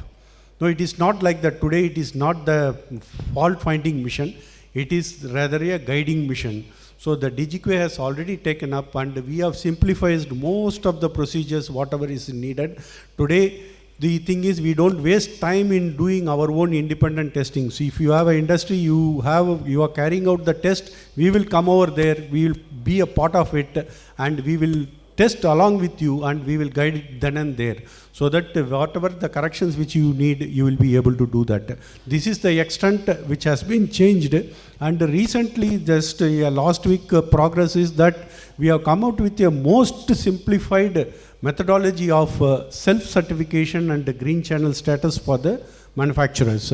So the simplification cannot be more than this. Soon it will be out, so that you don't have to come to DGQA at all. So long your product and quality is able to show itself, then you can take the self-certification, you can directly supply from your manufacturing plants to your Indian Army without any hesitation. So this is all the things which we are doing, as he has brought out. So now you can change your mindset from DGQA as a QA agency to a facilitator for your quality products. Excellent, sir, excellent. Thank you so much, Divya Manohara. I mean, you're going with your name, and I think that is great for the industry to hear. I think, ladies and gentlemen, we should treat DGQA as a friend, because they want to treat us as friends. So let's exploit this opportunity and go forward with them. You know, there is a global crisis. I want to create some controversies here today. And there is a global crisis for ammunition in the world. And if you see Europe, if you see all the war zones, if you see even the non-war zones, there are people in the Middle East who are just accumulating ammunition should there be a contingency. And therefore entire Eastern Europe is, the ammunition factories are already packed up. So I want to ask the guy whom I think is a thinker, and therefore Vishal, why don't you tell us, is India converting this crisis into an opportunity, or are we falling into that rut of remaining in the crisis? Vishal. Thank you, sir, for the question. See, the crisis is not something which is new to us, because as far as our armament production is concerned, we've always had some shortage or the other, and especially when we are talking about global markets also to be served from India. Then the legacy armament factories, that we have, or whoever is working here, I mean, there are hardly 3 or 4, which are in that space. So we definitely need more number of people, but that's going to take time. But with the new age weapon and weapon systems and weapon delivery systems coming in which most of the startups, including us, we are working, that the gap is not only limited to the production of armaments, but also the understanding of armaments. Because as far as the user is concerned and the industry, there is not enough interaction to bring about the understanding and the appreciation of the safety that is required when you are handling or talking about armaments or arming, the weapon and weapon delivery systems. So that's where the we see the gap, and that should be addressed. I mean, I'm sure that there is enough thought being given to it.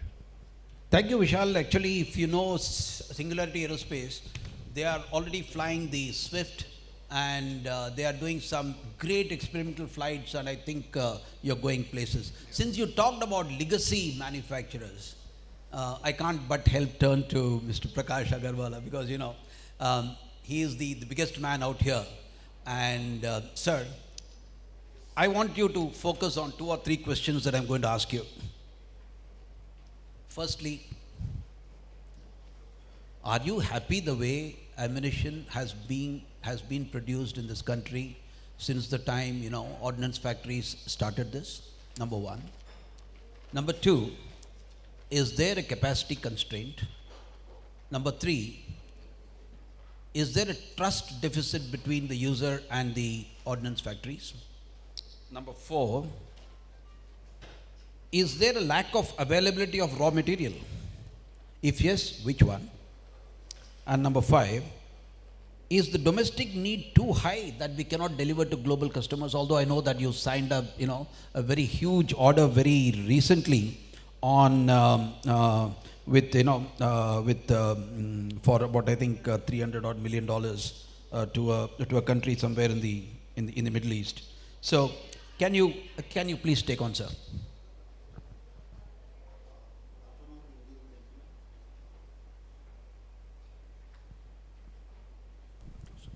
Good afternoon, ladies and gentlemen.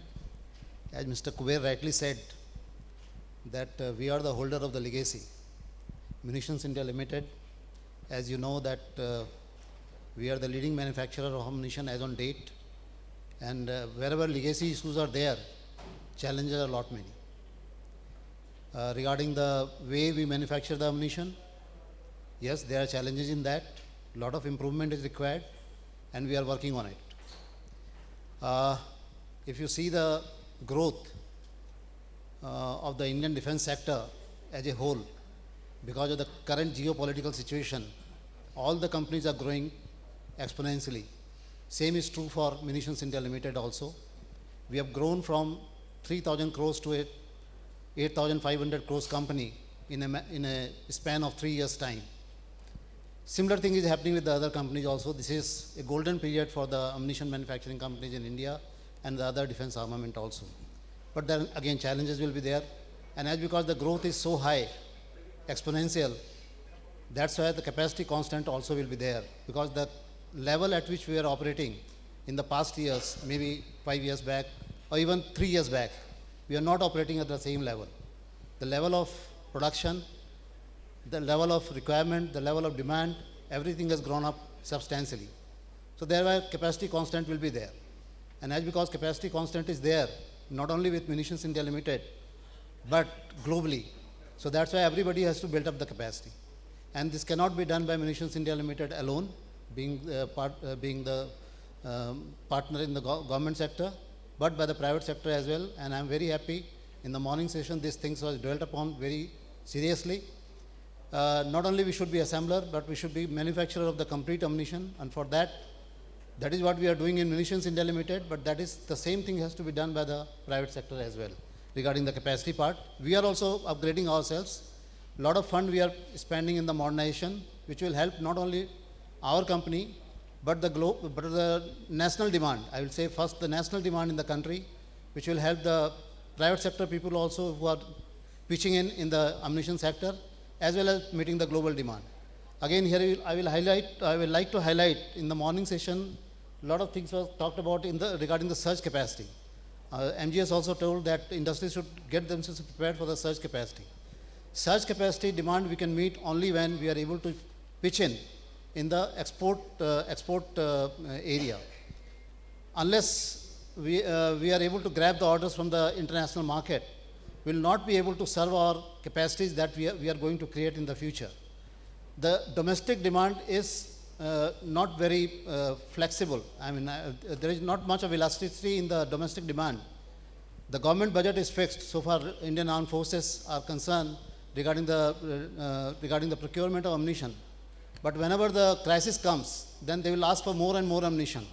So we have to build up the capacity accordingly by keeping the international demand inside.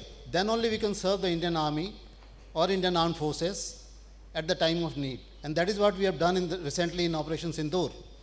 When this demand of Indian Army suddenly or Indian Armed Forces suddenly went up, and as because we are already there in the business of international business, in the international market, we are able to serve the Indian Army right in time because of the capacities that we have created for meeting the global demand.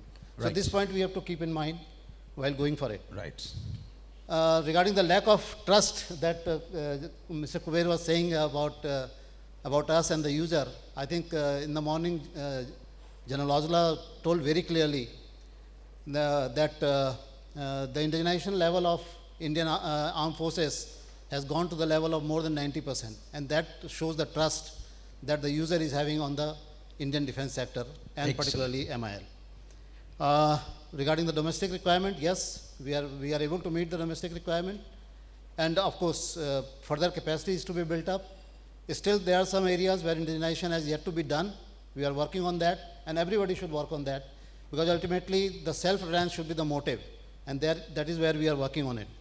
And wherever, as I told, that we have to build up our capacity, keeping international market in focus, then only we'll be able to meet the domestic requirement at the time of crisis. Right. That is what I want to say. Thank you so much, sir. Ladies and gentlemen, you can say anything, but the DPSUs and the DRDO have been the foundation of the industry that we have today. Whether you like it or not, you can criticize them, you can show concerns, you can show whatever you want to show.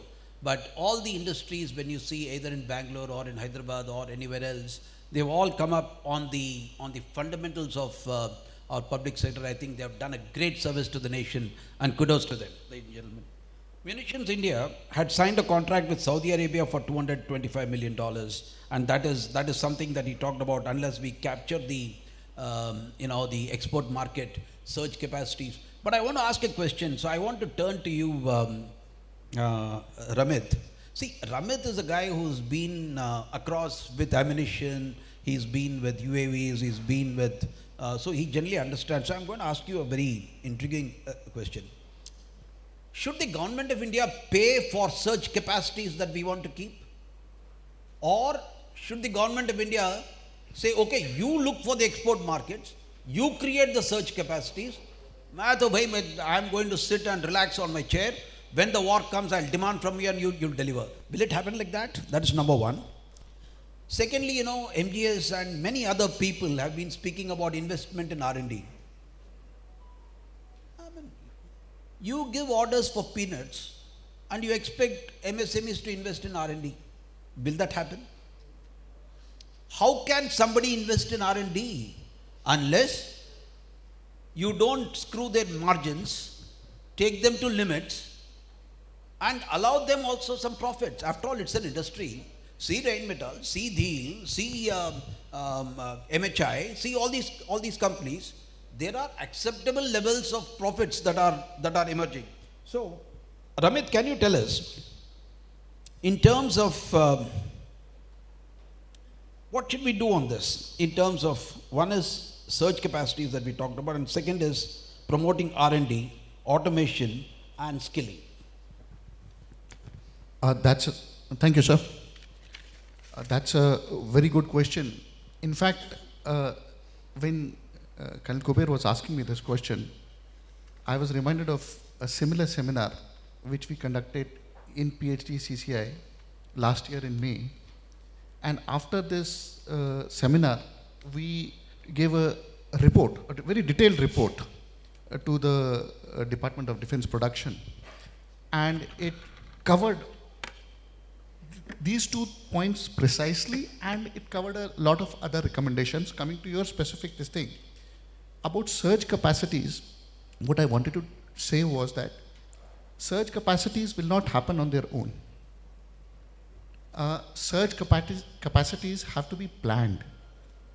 They have to be planned over multiple years. Like the gentleman from MIL also said, that we need to plan for surge capacities and expecting that the private industry will do surge when there is a need.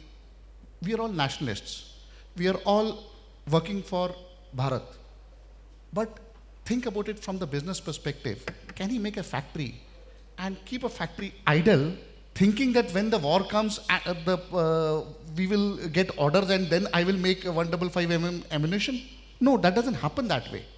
You have to give him orders now and then say, okay, you've got one line, make one more line, and we will find utilization for that second line, and that is how it will happen. Second thing about surge capacity is that there was a thought about a decade back. We've got a lot of distinguished gentlemen here who will bear with me, that we thought that we will plan on scales of ammunition in WWRs. we were thinking that there will be a limited war. That was the concept. Limited wars are the wars in the future, 10 days, 15 days, 20 days. How do you promote R&D? Let's come to the point. See, I'm So these are wars of attrition which are going to happen. I'm running short of time, that's Sure. why. Yeah. So the second question which you asked me about R&D, R&D has to be promoted by government incentivizing the industry. We want to give PLI for mobile phones. Is there an incentive scheme for ammunition production? Is there a rebate on a taxation which is there for the ammunition industry? Nothing. Mobile phone industry is important, but ammunition industry is not important. That is what the businesses are perceiving when they see it from the other side. Secondly, R&D is happening, sir. R&D is happening in startups. R&D is happening in private industry. Our TDF projects are being given. And again, the money has to flow for R&D, either from VC funds or from private investments or from the government. And these will only flow when there is a visibility of orders, visibility of pipelines, and we have integrated plans and perspectives which were told by earlier speakers, but these have to be granularized. They have to be told, okay, 155 ammunition, this is the order which is going to come in the next 5 years, and this is going to come for, I'm just giving 155 as a... They told us 5 years ago, and nothing happened. They told us. 7 RFIs were released. Sir, I am aware about those. Can somebody in the audience tell me the status of the 7 RFIs that were released in 2018 or 19? Under the Make in India. Pardon? Under the Make in India, under the MGS scheme. Can anybody please? And that's a pin drop silence. Absolutely. What do you want to say about it? I mean, you're saying that the government should say. The government has said in an open forum. Yes, sir, please. I take that.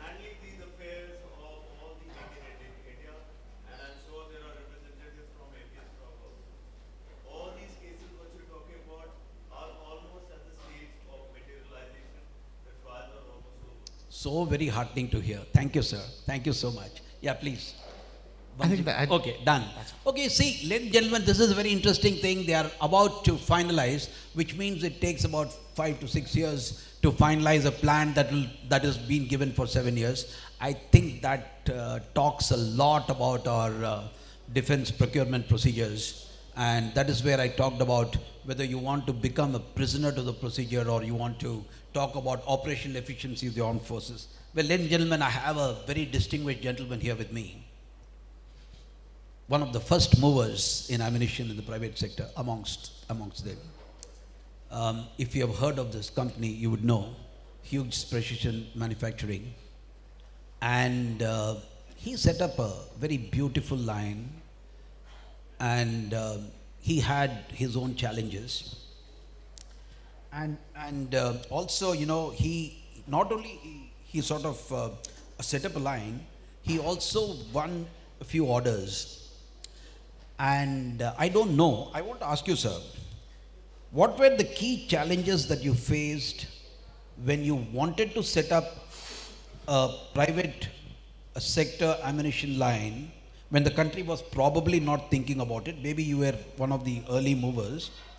And what are the challenges you're facing now in terms of scaling the production towards cost effectiveness? And what sort of pressures that do you get from, I would say, the legacy guys or, you know, amongst the others? Would you like to, sir, give your journey? Thank you, Colonel. It's been a very interesting journey. Right. We were the first mover in ammunition in the private sector. We set up the company from day one as an export-oriented unit. So this thing was very clear that we are going to export. Our quality is going to be worthy of the export market.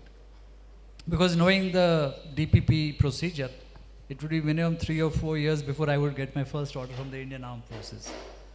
So we started by tapping the civilian market in the US for ammunition, which was the easiest low-hanging fruit.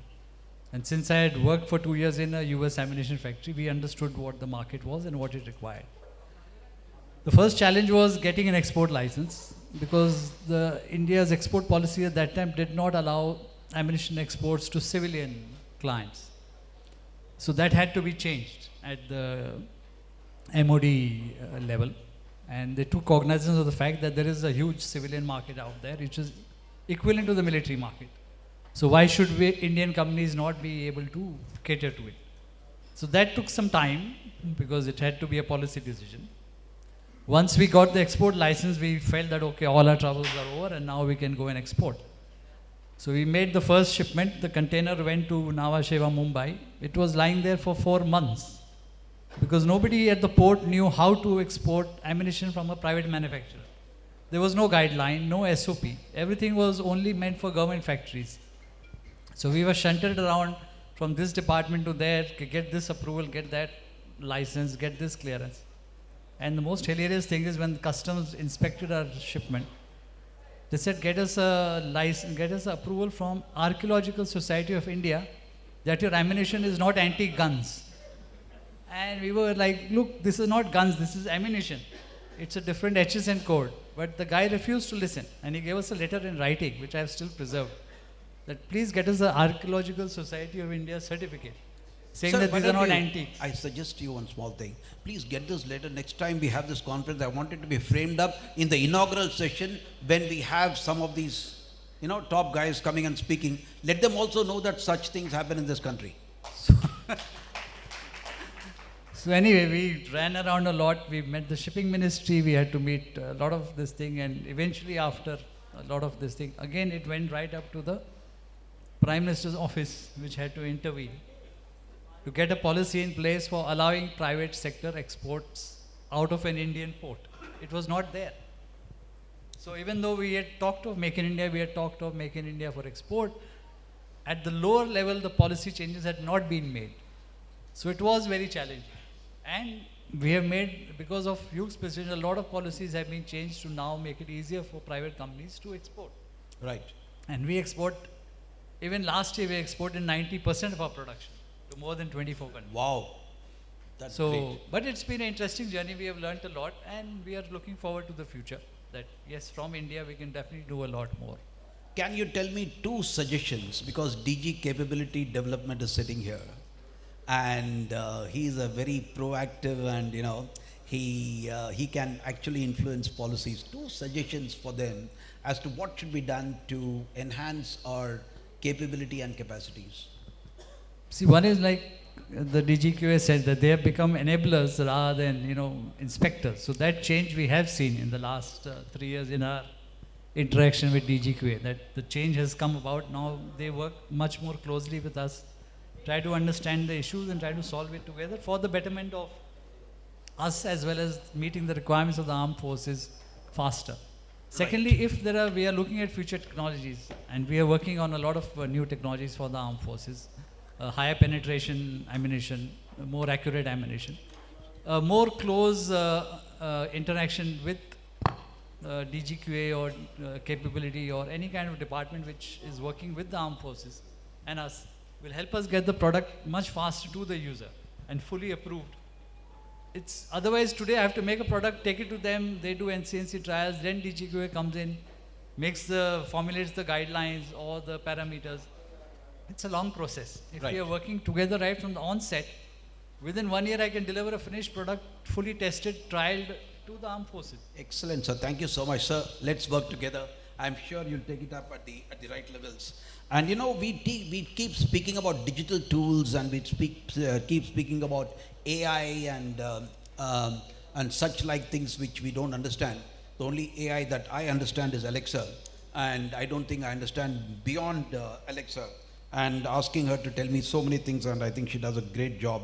So I want to turn to Axis Aerospace and Technologies, who are pioneers. I mean, they do strategic electronics, they do UAVs, they do counter UAVs, they do so many things, and they are now jumping into ammunition. So I want to ask 2 questions to Ravi Jogi. Ravi Jogi is the Chief Strategy Officer of Axis. How is your organization leveraging AI and autonomy in developing loitering ammunition, because I believe you're also putting some of these ammunition into your UAVs. And I also heard somewhere, some whispers in the corridors that your particular UAV with the ammunition was pretty successful in Joshimath. So can you tell us how far are we from witnessing the swarm of loitering munitions? And how are you leveraging AI and autonomy? Thank you. Thank you, sir. Yeah, so as you know, we were talking about smart and intelligent solutions. So there the chips play a major role. And as a strategy for the company, for the aerospace and defense, we also have a portfolio of electronics, semiconductors, and artificial intelligence. And we have a terminology called TOPS. TOPS is terabytes operations per second, because any loitering ammunition has to work like a human brain, right? And so we are working with some of the chip companies to bring fast processing speeds to meet the loitering ammunition challenges. Okay, so that's a very important one which I wanted to highlight. So the other question, sir? You see, I keep forgetting the question. You have to remember that. And but since you asked me, I'm going to ask you another question. Yeah. So, what is the counter for swarm and loitering munitions? What is the counter you think you're thinking? Because you're doing CUAs. Yeah, all right. Talk about it. Yeah. So, we are working on the integrated battle management systems, okay, where the land, sea, and air has to work together. And we are working on those systems, and we are also setting up a Devanalli Atmanirbhar complex in Bangalore, a 20-acre facility we are creating, where we are going to invite companies globally to set up their innovation hubs in India, right? So there are a few things which are available in the market, in the globally it is operated. But however, in the morning session we had speakers saying that we need to have a tailor-made and customized solutions. So that's our aim. So the swarms of the UAVs will be coming out with the solution of the battle management systems, where we'll have an artificial intelligence built into the into these UAVs to counter that. Thank you. So, ladies and gentlemen, when I joined the army in 1981, we were told, you should be smartly dressed, you should be smart, you should be fast, you should be agile, you should be, all those things which, Draupadi wanted in all her husbands. So we tried whatever we could, but I never knew ammunition also can be smart. So today we are talking about smart ammunitions, and when we talk about smart ammunitions, there are a few questions that come to my mind. What are the fundamental aspects of smart ammunition? How can you make a dumb ammunition smart? How can you make a smart ammunition smarter? And how do you define the features of the next generation ammunition? For this, I will request Abhishek from Zeus Numerics. For those of you who don't know him, or Zeus, you please go ahead onto the stage. For those of you who don't know him as much as I do, let me tell you, he's an IIT grad, IIT Bombay grad, and they started this company called Zeus Numerics. All IIT grads sitting there and only designing. They have done more than about 250 design projects for the DRDO. They have done so many design projects for private companies like Bharat Forge and others. They have done, he's a guy who always is on his feet thinking, and also he's participated with a number of companies in designing and exploiting smart ammunition. So Abhishek, all yours, a quick presentation, not more than 4.5 minutes. I'm going to cut off the slides. Yeah, the timer is there, sir. Yeah. Thank you. Okay. So, so innovation is one part, but what I want to talk about also is standardization and scalability. Okay, we'll go next. See, first is we need to know what were the heroes in ammunition in the wars that we have seen. So this is Excalibur, this is the MAMC bomb, Shahid drone, Javelin, Iron Sting, HIMARS rocket, and then a lot of UAV drop munitions. So these were the heroes, they were effective. And if you see all of them, they are all smart. And when you ask me what is smart, somebody that has brain is smart. So if an ammunition can change its course or do something intelligently without the input from the user, that is a smart ammunition. How do you make them smart? Put a brain in that. So it's that simple. The problem in putting brain is the most complex item in our body. Similarly, smartness is the most complex item in the body of ammunition. It's a problematic. And not only smart, we have to be Ps. Ps are cheaper. So we have to be precise, economical, autonomous, and small. All these things would be required in the war. If you do not follow all of these concepts, then either it would be uneconomical or it would be too bulky. So we need that. Now, how do we do smart? So smart can only be done by putting a lot of electronics and lot of physics and lot of software or mathematics into the brain. Now the problem that happens there is, when you put a lot of software, you need to know the kind of mathematics that is required for control. And unfortunately, it's not being taught outside IITs. I mean, it's a complex math. It's a complex physics. We in the morning were talking about hypersonics. How many of we know what happens in hypersonic regime? My first project when I just joined the company, opened the company, was when a missile is re-entering the atmosphere, what happens? So it's a totally different ball game than the aerodynamics you see on a car. You cannot. So the problem that I foresee are twofolds. Number one, that we are talking too much about policy and we are talking too less about technology. Suppose tomorrow policy is amended that money can be given in truckloads to you, but you don't know hypersonics. Can you make a hypersonic weapon? That's a problem number one.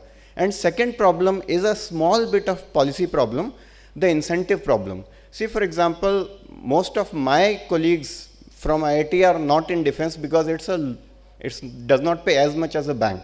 But I make ammunition. Now, after making the ammunition, although the smartness is the most complex part, but then also the dependence on the mechanical people, the explosive people would be there. So I would lose control. Fortunately, MIL has helped me, but otherwise if private companies would have been there, they would have told, apna ammunition mujhe de do, and then main isko bechunga, which basically means that the entire profit would go to the person who has not done the hard work. So I think this incentivization can only happen when we do standardization of ammunition, where we say, okay, these are the kind of ammunitions available, and you design something around that, that explosive or warhead available. It happens in the aircraft. When you design a new fighter aircraft, you design it around the engine. Engine is chosen first. So that standardization is required.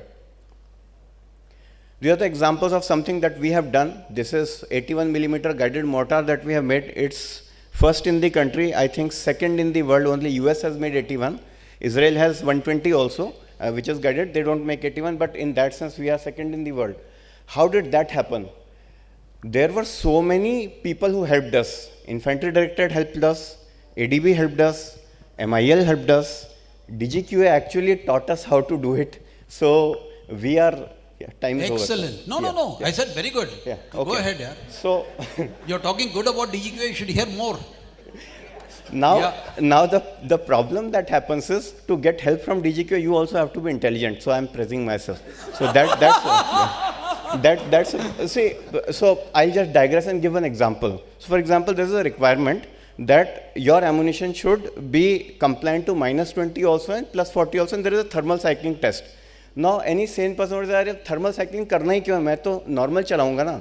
But now see a scenario where I have put my ammunition on the drone and my drone is here on the ground, and then I suddenly climb up to 1 kilometer. And there were many in Joshimath who showed this plastic or 3D printed ammunition. Now the moment this ammunition is going to go up there and suddenly the temperature is going to change from very hot to very low, very cold, this plastic is going to crack. A problem. So DGQA requirements always come from, and I'll give a better example which I think we all need to listen. So MIL standard 2088B, since we are talking UAV weaponization, so I want to just make this point. MIL 2088B says there should be no single point of failure in the bomb rack or ejector rack unit, which I'm showing here on the bottom figure. Now, there are many people who are making this servo motor based ejectors. Ek pin kholenge, bomb gir jayega. That's how. And we have seen the accident that happened in Bhopal, Sukhi Savania, where a soldier, the bomb fell on him. Now, The technical term that is written in 2088B says that there should be no single point of failure. Somebody will have to translate it to us, and that is where we request. So next seminar, if it is there, it should be a DGQA seminar where they teach technical, not policy to us. Policy बहुत अच्छा हो गया sir. Abhi it's done. Just last slide. Take it time. Okay. Very interesting. Yeah. Then we need, so my first slide said that we have already missed the bus, or we are in the catch-up mode in the normal ammunition. In smart ammunition, still we have not missed the bus. In UAV weaponization, we have not still missed the bus. We are not very far away from what the other countries are. If we develop our own technology, instead of doing make 3 business और कहीं से ले लेंगे उसको rebrand कर देंगे, if we don't do that, possibilities are endless, sir. So for example, DGCD's office, when we were making this 81 mortar, they helped us a lot in, अच्छा mortar चाहिए ले लो, fire करो, देखो क्या होता है. First firing may not be as good, second may not be as good, but third, fourth के बाद it started hitting the target. I mean, and difficult targets. वो जो practical knowledge मिला कि ये ऐसे करो हो जाएगा. Don't worry, Abhishek. So I am good, but also I am getting a lot of help from good people. Now, when I have taken 3 years to make an 81 mm guided mortar, it will take me only 4 or 5 months to make 120 mm guided mortar because all technology is there. So the first technology is difficult, and then incremental developments are easier. So we need to, when we say invest in R&D, I do not think industry should invest in R&D. R&D should be funded on the requirements of the user properly, because if we invest in R&D, we are going to invest in some area which is not required by the user. Please do not invest in R&D without talking to the user. Find out the practical difficulties and find out the missions. If you find out, so that's why I've written, define missions, not the systems to be bought. Please, that is my request. Please define missions. We would be able to take care of those missions. And this is the last one. Testing is very, very necessary, and we should think about qualification while designing. Okay, so for example, a very good electronics company, one of friend, and ammunition बनाऊंगा, and मेरे पास बढ़िया electronics है. Electronics बन गया, lab में चल गया, ammunition में डाला, fire किया, और उसमें 10,000 G load आया, पूरा टूट गया. Because we never thought कि qualification में we would require that when ammunition gets fired from a barrel, you would get a 10,000 G load in 81 mm mortar, 25,000 G in a ATAX gun. We did not think about that. And so there are these many small things that we need to shock bump. Somebody says, why do you need a 4,000 series shock or bump test? But when you are going to transport from Pune to Sikkim, there would be roads which would have all kind of potholes. You have bump. So have to test it. So I think what is lacking in startups is we have very good technology on the lab level, but to scale it to a level where it goes to the services, the DGQA should conduct a seminar where they should help us कि when I'm asking this English means this practical considerations. It's like an H.C. Verma book is required for us. So that is one. The second problem that, and this is the last point, is now we are going to become from buyer to developer, which means we will not get those QA documents from some OEM. We will have to create them on our own, and I request that there should be a small R&D team in QA where when new equipment comes, we jointly develop the QAP in ATP procedure. So for example, everybody in us is looking at how to weaponize a drone. And if we see the example of Ukraine, where they weaponized even hobby drones, agriculture drones, that would be the need of the hour. The Aerorovitska company, which was transformed from a hobby drone company to a weaponized company within just few days. Now, when we do that, how would the safety come from? So, what are the things I would say, okay, because the drone is agriculture, I will forego this, but this safety I will not forego because it can be dangerous to our own people. I think because we are talking a lot about drones and LMs, we need to have a comprehensive document that if you want to weaponize the drone, this is the QA requirement you have to pass. If you don't pass it, we don't take it. If you pass it, we take it. So this is last, sir. And finally, just want to say, for successful technology, reality must take precedence over public relation. for nature cannot be fooled. This was said by Feynman when the Challenger disaster happened. So basically, whatever we may do on policy, whatever we may do as a debate, but physics finally would remain physics and it cannot be fooled. We have to learn our physics and math, and then only we can become Atmanirbhar. Thank you. Thank you, Abhishek. Thank you, Abhishek, for that wonderful presentation. And when you give a presentation like this, I'm only reminded of what Lord Krishna said in the Bhagavad Gita. And I'll also translate for you, for those who may not pick up Sanskrit by itself. Yadyata charati sreshtaha tasta deve sarojanaha sayat pramanam kurute lokasta anuvartate. So what Lord Krishna is telling Arjuna is, because Arjuna is, to my mind, one of the greatest army commanders the world has ever seen. And there were many of his caliber on the Kurukshetra battlefield. But Lord Krishna said, Yadyata charati sreshta, in whichever manner the leader does, tasta deve sarojana, your followers, the men you command are going to follow you in that same manner. Sayat pramanam kurute, whatever standards he sets, lokasta anuvartate, they will follow those standards. So Abhishek, the type of standards that you set in design, the type of standards that we set in ammunition from DGQA, the type of standards MIL sets in terms of legacy manufacture, the type of standards that Vishal Markanday in his singularity states when he starts doing his UAVs and swarms, the type of standards that Axis Cadis sets in terms of how they use AI and autonomy in warfare, the type of standard that Hughes has set for us since the time that he was an entrepreneur and he came all this way. And Abhishek, Zeus and Ramit, you've been all around, and so many companies out there. I'm just naming them because they are on the panel and I have to name them. Otherwise, there are so many out there who have set good standards. So let's follow the standards and let's try to bring up from there. And here, the biggest stakeholder in setting standards is the MOD.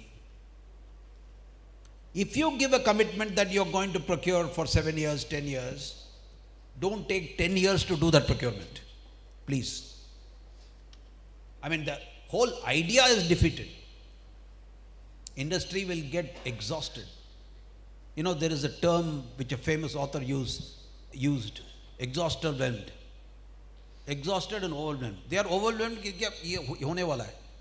So the protagonists and the antagonists alike are always surprised by the MOD. So I think we should try to stick to what we are doing, and that is where I think we need to put the user first, and the procedures can come later or be an additive. So all that I want to say is there is a German company called Swarm Biotactics, which is developing swarm robots from live cockroaches. And a news which came out just yesterday, I thought it's very relevant, and I'm going to read, and I'm also going to talk to you something irrelevant, but relevant in the overall sphere. So this is Military University of Technology, South Africa, which is working on the design of a new cartridge and development of new weapon systems. Balpreet brought up this news for me this morning, and I noted this down. And they are doing what is called as, they started this, what is called a small arms ammunition and technologies, SAT. It is coordinated by EDA. There are 9 countries from Europe who have joined this. They are going to set standards for the new cartridges. They are going to evaluate combat versus protection. And they are bringing out a new powder propelling charge as a case. They are going to develop family of ricochet ammunition, and they are bringing in equipments like pulse X-ray radiography, high-speed cameras, electro-optics and radio location kits for measuring projectile velocity, or manometric chambers for internal and external ballistic research. Then they are getting into RIGBAL for new techniques for simulation and internal ballistics. Companies like FNSTEL, Tube, Fuji, Meko, Namo, all these guys are getting into it. I wonder when our Indian companies are going to cooperate, and when MOD is going to put them together in one room and say, please develop the next generation ammunition for me. Ladies and gentlemen, competition is on one side, collaboration should go alongside competition. And this is the responsibility of Sreshta, the people who demand from us. And I think that is where we are looking forward to great leadership from the MOD in terms of strategic partnerships, in terms of collaboration. I was surprised to see, now I'm talking the irrelevant thing because it's not relevant to ammunition. I was surprised to see that the AMCA project has been opened up for competition. AMCA is too serious a project to be opened up for competition. I think that's a project that calls for collaboration. That's a project where I would like to see the Tatas, the L&Ts, the Bharat Forges, Adanis, Axis Cadres, Singularity, all these people who are there in this business should get together, and I think that is when you will have an AMCA that you desire. Ladies and gentlemen, it's same is true for ammunition, same is true for anything big that we think. With this, I want to open the panel for any questions from the audience. Sir. Oh, please sir, please, quickly, with two hands. Yeah, you can just shout, don't wait for the mic. 2-3 questions. If you wait for the mic, there's no time, he's going to stop me. Before him.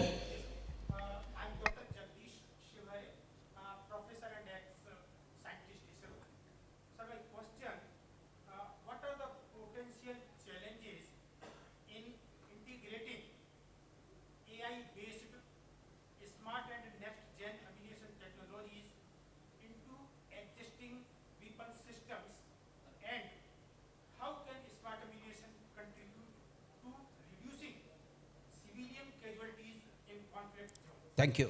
Your question? It's not a question, it's actually to reassure to what you said and accent what you said. The time is not for competition, the place is not for competition.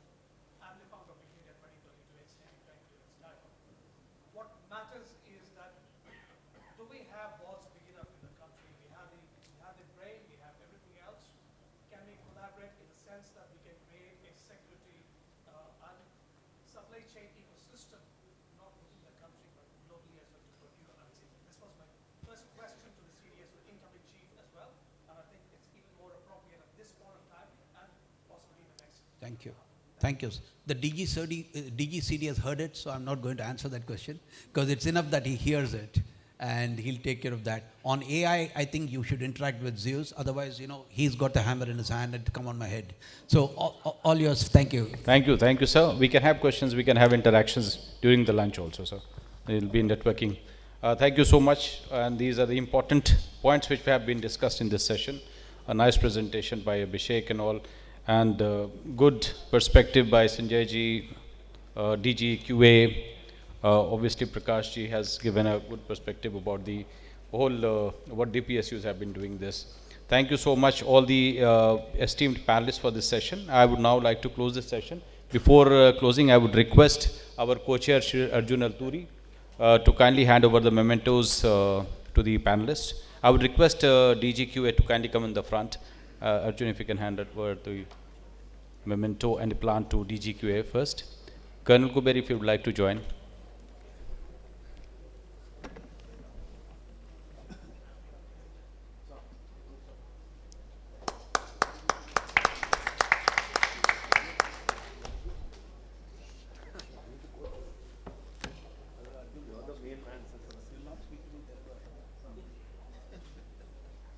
Thank you, sir. Thank you. Now I would request Arjun to hand over the memento to Colonel Kuber, moderating so well and involving everyone. Thank you. Engaging everyone. I would request Shri Prakash Agarwal to kindly come in the front, and request Arjun Alturi, our co-chair for the Defence Committee, to kindly hand over the memento. Shri Prakash Agarwal. Thank you, sir, for your support. Shri Sanjay Soni ji, the Managing Director, Hughes Precision Manufacturing Limited. Thank you, Sanjay ji, for your presence and support for this conference. Shri Vishal Markande, the CEO and founder of Singularity Aerospace.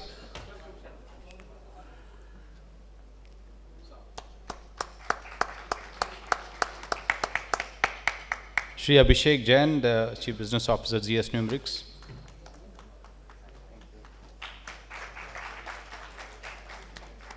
Shri Ravi Jogi. Shri Ravi Jogi from Axis Gates. Thank you so much.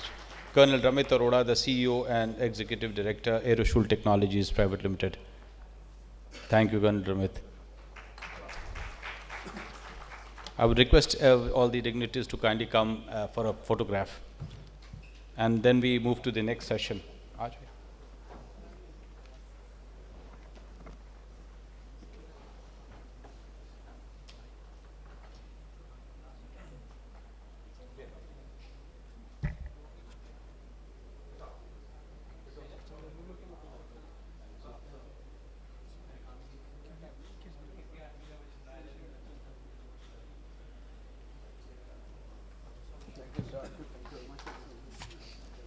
Thank you, sir. We will take 2 minutes to just change the dais, and we have a very important session on the smart ammunition for air defense systems, where we talk about Atmanirbharta roadmap and challenges. I would request everyone to be seated. This is the final session, an important session. Efficacies of JVs, bridging of technology gap, and the government support hand-holding of the Indian industry. This will be chaired by Lieutenant General Vineet Gaur, PVSM, AVSM, Director General Capability Development, DGCD Directorate, Integrated Headquarters, MOD, Indian Army. It will be moderated by Professor Dr. Dinesh Kumar Pandey, the Senior Fellow Center for Air Power Studies, CAPS. We have the panelist, Lieutenant Commander John Livingstone, Founder and CEO of Jonet Technologies, Colonel Arvind P. Mulamani, the Vice President Projects, Air Defense, Zen Technologies, Colonel Aman Kaushal, General Manager Marketing, WEM Technologies, Shri Ahmed Faraz, Co-Founder Kalam Labs, a group startup, Colonel Harpreet Singh Jaiswal, the he's a retired veteran and qualified on long gunnery staff course, and proprietor of Harpreet Singh Jaiswal Security Agency.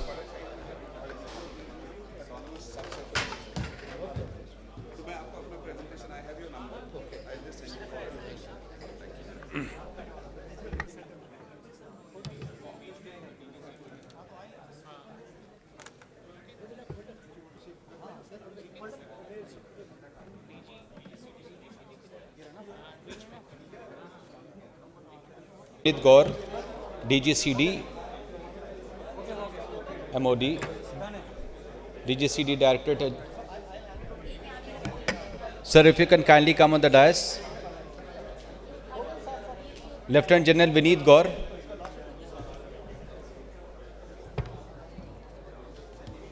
The moderator, Professor Dr. Dinesh Kumar Pandey, if you can kindly come on the dais.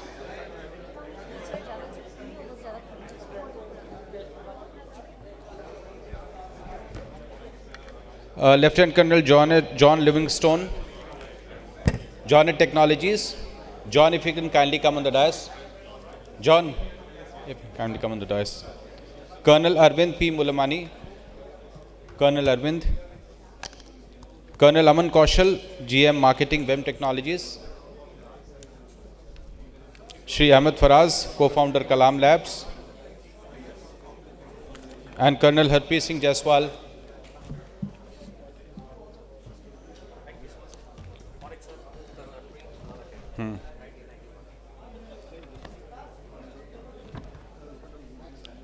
I would hand over this session to the moderator, Professor Dr. Dinesh Kumar Pandey, the Senior Fellow, Center for Air Power Studies.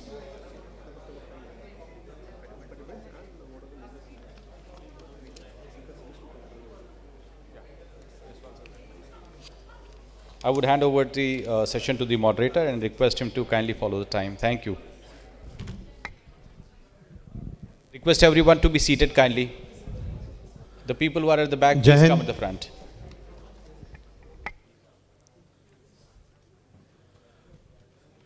Jai Hind, now may I have permission to start, sir? It is a proud privilege that we are here to discuss the finer details of smart ammunitions. So smart, how it is smart and how it will make us smart as far as battlefield is concerned.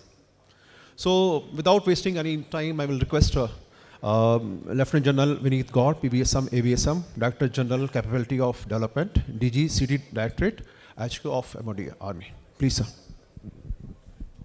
Good afternoon, everyone. And firstly, very happy to be here and wish to thank the PhD Chambers of Commerce and Industry to, put together this event and get the policymakers, the services, the private and the public industry, DRDO, DGQA, everybody under one roof.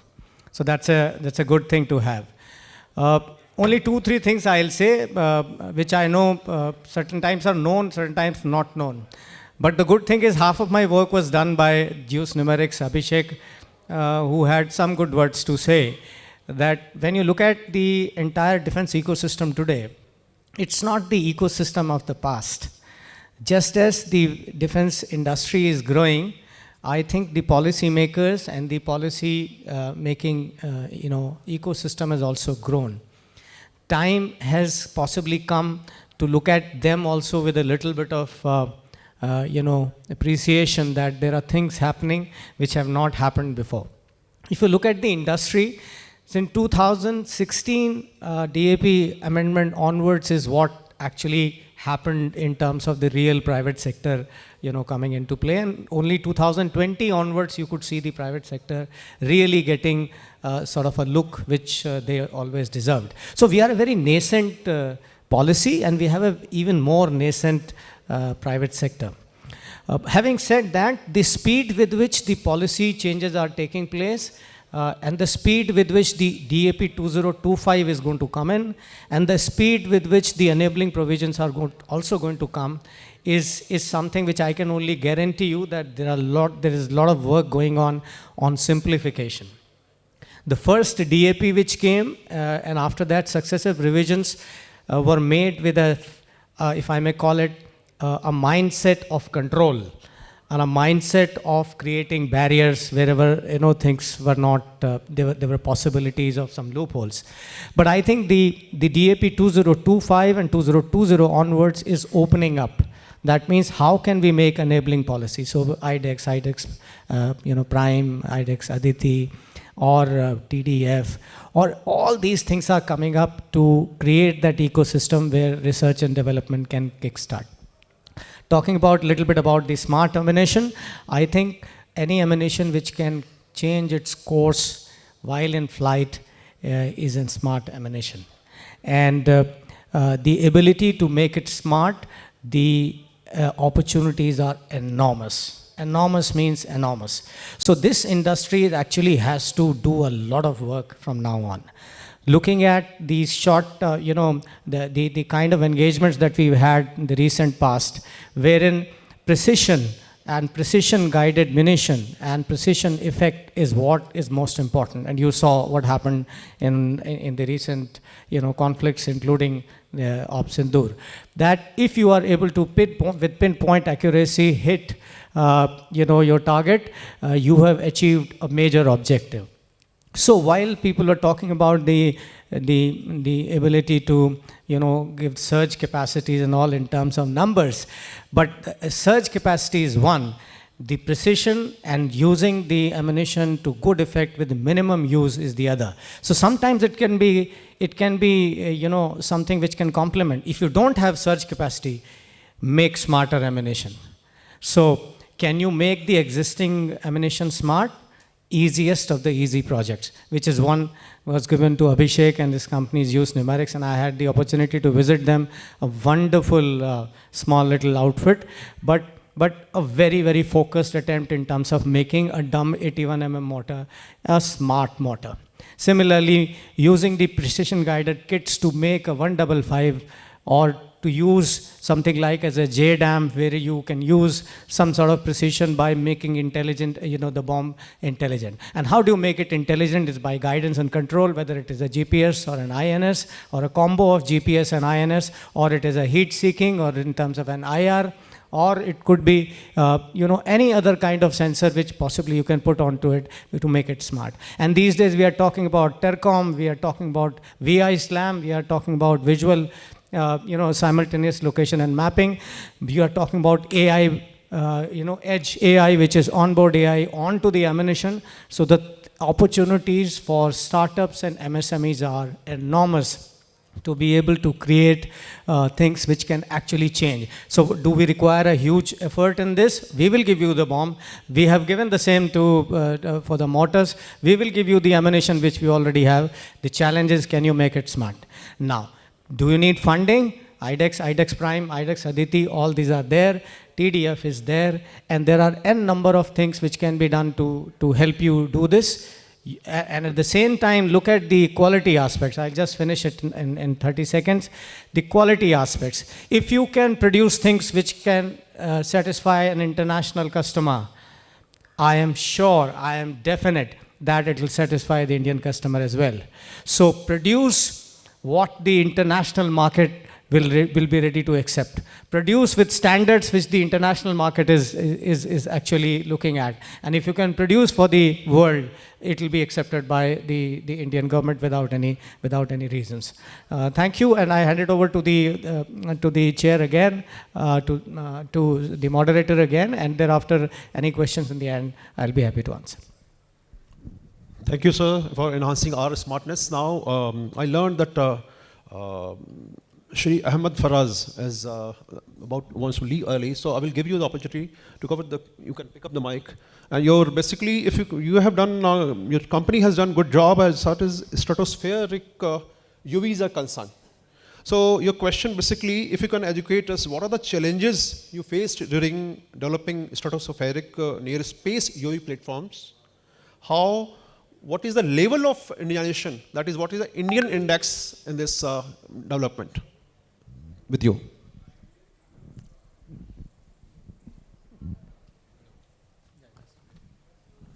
Yeah. So yeah, there's a video I had. If the team could play, that would be wonderful. But yeah, sir, thank you so much for giving me an opportunity. So primarily at Kalam Labs, what we are doing is that we are creating a stratospheric near space UAV platform. I mean, the basic idea is that we have seen what happened to the Pakistan drones when they tried to come into India. Any good, decent air defense system is able to stop those off-the-shelf drones that are being launched into any particular territory right now. The same we saw when Iranian drones started to enter into the Israeli territory. The basic idea is that we can make smart, but we have to evade their anti-defense systems, and we have to make ourselves completely, what do we call, like just impenetrable, right? We win no matter what. So that's the idea behind stratospheric near space UAV platform. The idea is that you don't launch from ground. You launch from stratosphere, around 100,000, 118,000 plus feet. And you do it in a cheapest way. What you do is that instead of using like expensive vehicles like planes, etc., you launch through cheap balloons, right? So that's what Kalam Labs has created, a complete target accurately tracked. So the fine coordinates which are to be, that is the first challenge. That is apart from the ammunition. First, once you track it, there should be a very effective queuing system. Having queued, now comes the part of the ammunition, because they are all automatic weapons. Air defense guns, the relevance has been proved in Op Sindoor, that we cannot phase them out. They will remain relevant in all future conflicts because of the new dimension that is a drone. Now coming to the ammunition itself, currently there are two types of guns which we have got predominantly, 23 millimeters and 40 millimeters.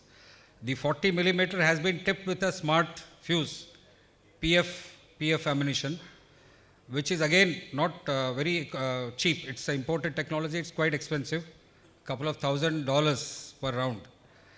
So though it is cheaper than firing a missile, it is still expensive. So what indigenous technology, where we have to invest in R&D is to make these special fuses within India at more economical rates and more equally precise and even better. And the second one is a 23 millimeter ammunition which doesn't have proximity.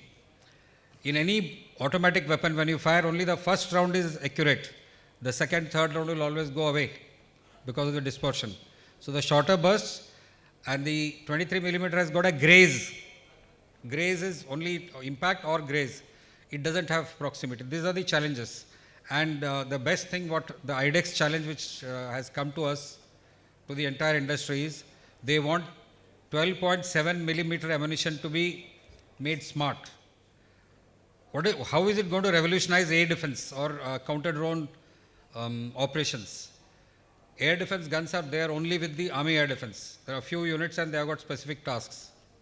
Though they did a wonderful job in Sindhur, now the entire infantry, mechanized infantry and the armored have got these HMGs, MMGs which have got 7.62 and 12.7 millimeter caliber weapons, which are suitable for anti-aircraft role, but are operated drones in Navy. So I will take clue from that. And my question is how Indian drone industry can keep abreast with dynamism in drone technology development. What may be drivers for counter drone systems for countering swarms and high speed targets? Thank you, sir, for that question and inviting here. Thanks to PhD2. I think we've been thinking and talking about, maybe making more smart our already existing ammunition. In my experience, probably both from operating them in the past, those were not the armed drones. We didn't have, probably we still are, though we have a bit now, we don't have indigenized armed drones yet. I think it goes back to the foundation. We should start innovating, putting a lot of money, resources in the research and development, and then pushing it hard for, like how Abhishek said, we should do our own innovation and invent new, probably, technologies. Now, that would actually change the whole perspective about how we are being seen from outside India. Trust me, I've had a lot of experiences. A lot of countries don't like to buy from Indian companies. They feel Indian technologies are, I would say, substandards. And this has been a thing which I think we should take it personally. I take it personally. So we have crossed about 95% of indigenization in our products. And we're still working towards making as much as possible within India.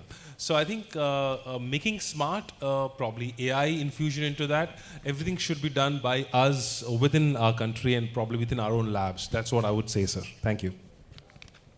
Thank you, John. And let me put one more perspective in front of our audience. Whom we are preparing against? The China. I will just tell you the inventory, you'll be surprised. They got 2,100 fighter aircraft, plus 1,865 other aircraft. Just see if they come, then how will counter? Obviously, they got big IB international borders as well as international coastal waters. So it is not, they were not going to focus, but when you plan for the worst, so that the best you can do. That is the basic approach across our projects. And they got 48 AWACS or early warning systems, airborne platforms. They got 3 aircraft carrier, one is under construction, so they will have 4 aircraft carriers. And 4,700 main battle tanks. China, the other adversary, 400 plus aircraft, to be specific, 417 fighters. I'm talking only fighters. And 5 AWC, that is airborne sensors. As well as aircraft carrier concerned, they don't have anything. And 2,537 MBTs. Where India is in comparison to these two, we do have more than 600 plus fighter aircraft, 12 AWC, and 2 aircraft carriers, third is about to join, and 3,750 main battle tanks. So if we know the Operation Sindhur has proved that we were fighting against 3 nations. So when such scenario is developing, we have to be self-reliant as far as our offensive capabilities are concerned. So if we are not ready for such offensive, then how we can do? Now point is, second time we cannot keep ourselves hostages in others' country. Like Ukraine, for everything they are looking. You'll be surprised, every day Ukraine is firing about 2,000 shells, while Russia is launching 10,000 shells. So every day, So what is the need? So if we are required to launch both the fronts, so what will be our requirement? So we have to build up such ecosystem where we are not looking forward from anybody to help us. We should be self-sufficient, and that is the reason why that Atmanirbharta and whole platform is here, where we can look for the demands, what are the problems which industry is facing, and how we can create a good and effective handshake. That is the objective. Now, having said that, now I will request Colonel Aman Kaushal. How technological and operational gaps in path of Atmanirbharta may be bridged? What measures can be initiated by Government of India to ensure DPSUs and private operators are motivated to handshake and for futuristic need-based defense ecosystem? Sir, we as a company are firmly wedded to the idea of Atmanirbharta. Because our experience in developing and refurbishing certain systems have taught us that Atmanirbharta is the only way to grow. So thereby you create an ecosystem around you so that projects can be completed in time and without much of pulls and pressures. Our experience with air defense also, we've done some refurbishment work for air defense, and we found that although it is a little time consuming, but that is the only way where you would be able to succeed in completing the project. And of course, a lot of hand holding is required by the user, because without the hand holding part, things would not get completed in time. And what is the second part of your query, sir? Basically, I asked what are the operational and technological gaps which you have observed Indianization of process of your systems? Yeah, there are a lot of gaps in the operationalizing of the processes because you're starting from a scratch. Once you start from point zero, it will take you years and maybe some time to get onto a mission mode or maybe a completion mode. So with no help whatsoever coming from foreign partners or OEMs, you have no choice but to start on your own and give it that push which is required for completion. To give you a raw statistics, we are into development of the ATGM on our own, and this project has been going on with our company for about 4+ years. And till date, we've fired about 40 prototypes to collect data, because each firing gives you some set of data which needs to be factored into your algorithm to come out with a finished product. And similar would be a case with our IGLAs. We are doing a project for air defense, and in which we've done a number of iterations. So there are obviously a lot of challenges and a lot of gaps which need to be fulfilled. But I think hats off to the design team and our team of engineers who are constantly on at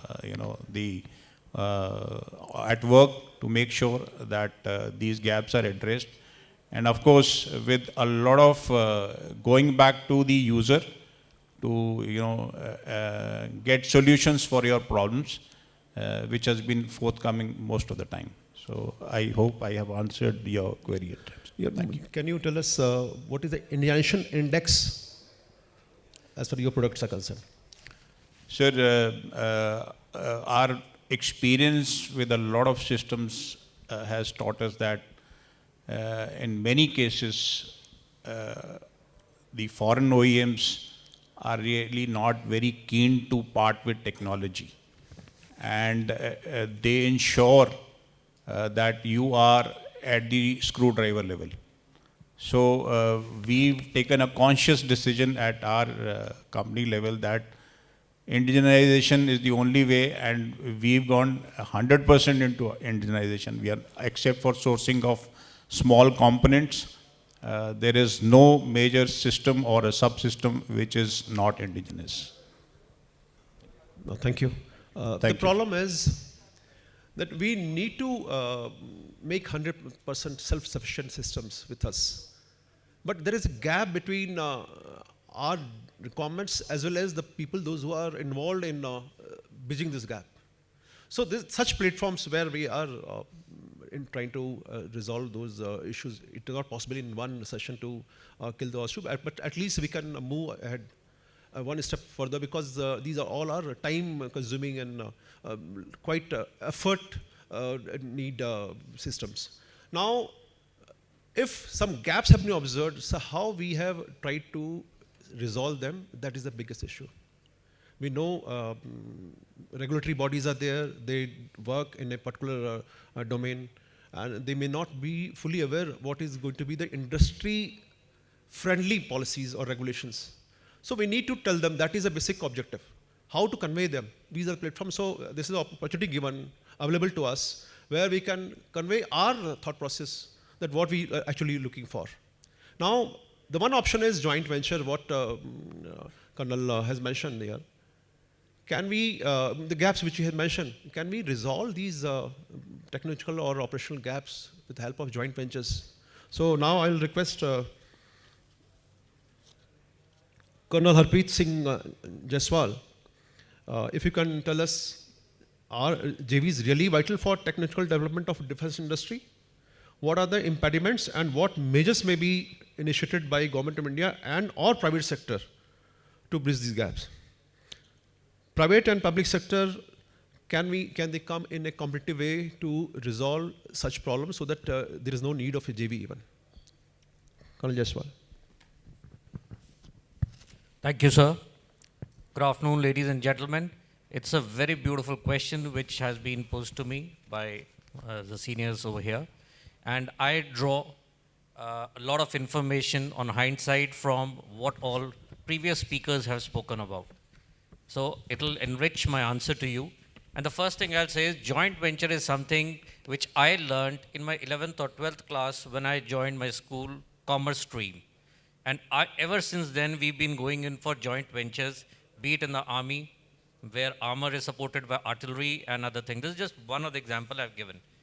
A joint venture is defined in management terms as an agreement between two or more organizations which pool in their resources, talent, knowledge gaps to achieve a particular goal. So I think it's more of a project, but if it continues for a long time, then it becomes a program. The most common and successful joint venture that we see in our realm around the environment is the BrahMos missile developed jointly by India and Russia, which has just proven its worth in the skirmish which happened a few days ago.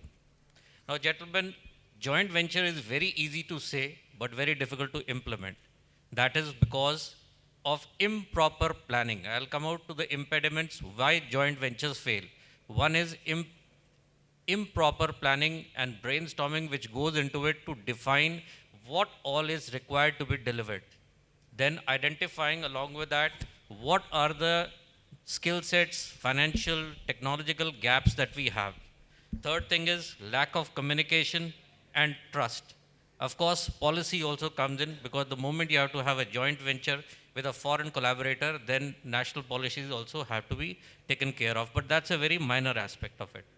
These were some of the problems which are faced, and the solution to this is very simple.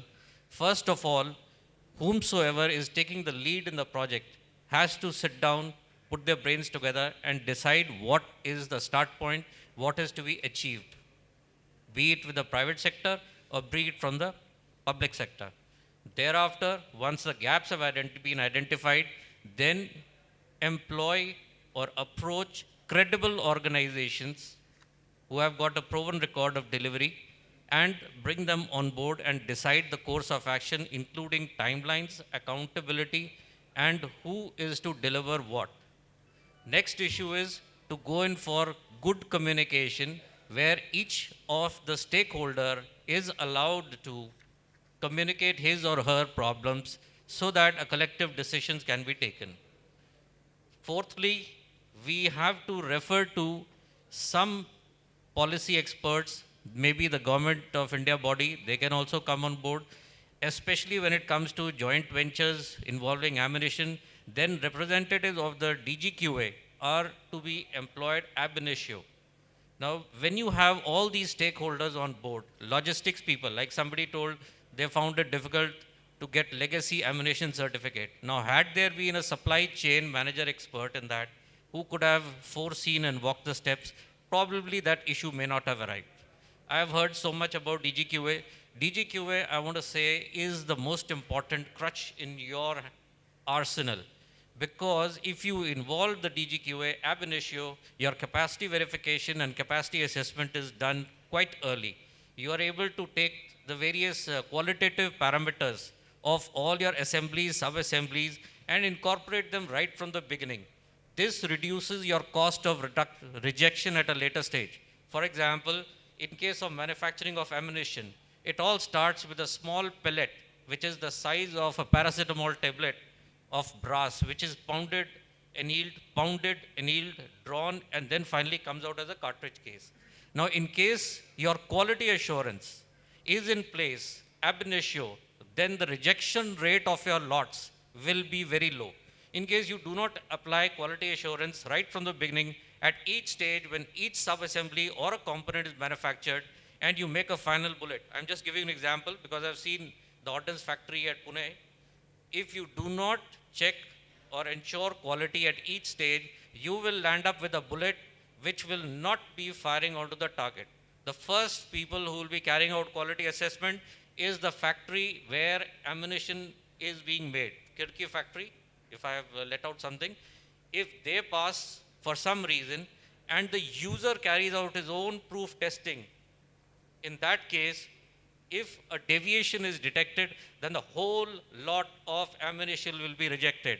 And all of you are MBAs here. I want to tell you, the forward course of logistics is the most economical aspect, because all management graduates, they plan on forward logistics. So they optimize on the cost of moving the finished goods from the manufacturing place to the ultimate consumer. But when it or ammunition or anything else get rejected, you have a reverse logistics coming in place. Now, reverse logistics is not a well-defined and optimized system. You need to develop special system for that, which adds to your cost. First of all, you lost time, resources, and your machine utilization in manufacturing a product, which ultimately has failed. Now you will again spend money and time to retrieve that, because the consumer will say, please don't dump it over here. For example, if Big Bazaar has been supplied with anything or Amazon has been supplied with anything, it will simply tell you, pick it up and go back with it. Now that is an additional cost, because he will put a time penalty on you. By so-and-so time, please take it away from here. So in such a scenario, this is where joint venture plays a very important role, where you have credible contributors. And once you have good communication system between you, you can always iron out all the differences. The primary MOU defines what is the financial input, what is the technical input, what will be the profit sharing which will be done, so that these kind of problems not there. So joint venture is the way forward. Now I will give you one practical example.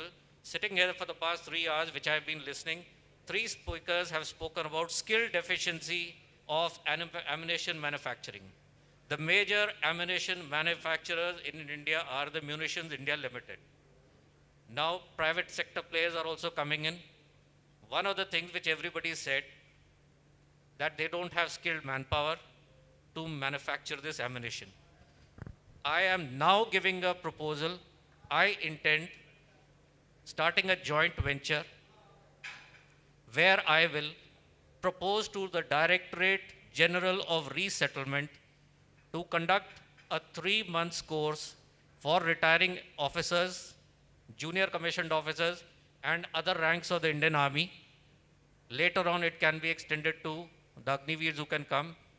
I will design a program where I will catch hold of soldiers who are retiring and willing to come for this program, train them in the chemistry of explosives, which they don't learn very much when they are service. Thereafter, tie up with Munitions India Limited and also with the private sector of those joint ventures who are willing to come and join me to give them practical training at their sites. Third thing is, I would like to have a finger in the pie of DGQA also, request for their experts who will come and explain the safety aspects of propellants and ammunition which is being manufactured. And finally, there will be an on-the-job training in either Munitions India Limited or any other private venture which is willing to take place, which is willing to be part of this joint venture. My only condition will be any private sector or government sector which is willing to be part of this joint venture will have to take up at least 20% of the trainings on their role. After all, this is a self-finance course by retiring people. It is meant to resettle them in the civil society. So as a result, people will be paying for this course. And a person pays only when a person finds value. And the value to a retiring person is job after retirement. One of the biggest problems I'm going to face is, in case this project gets through, will be a person who is served in the army from Punjab. He's from Punjab. For 30 years or 20 years, he has served in Punjab, or he served everywhere in the country. Once he retires, he would like to go back to his native town in Punjab. So then, hoping that this person will be available at Shahjahanpur or any other ammunition factory will be quite a big challenge. But I don't consider this as a challenge. You pay well, the person will relocate. So it's a clear case of a joint venture which I've just thought of and thrown open. The timeline is going to be like this. By the end of November, I am going to move this proposal.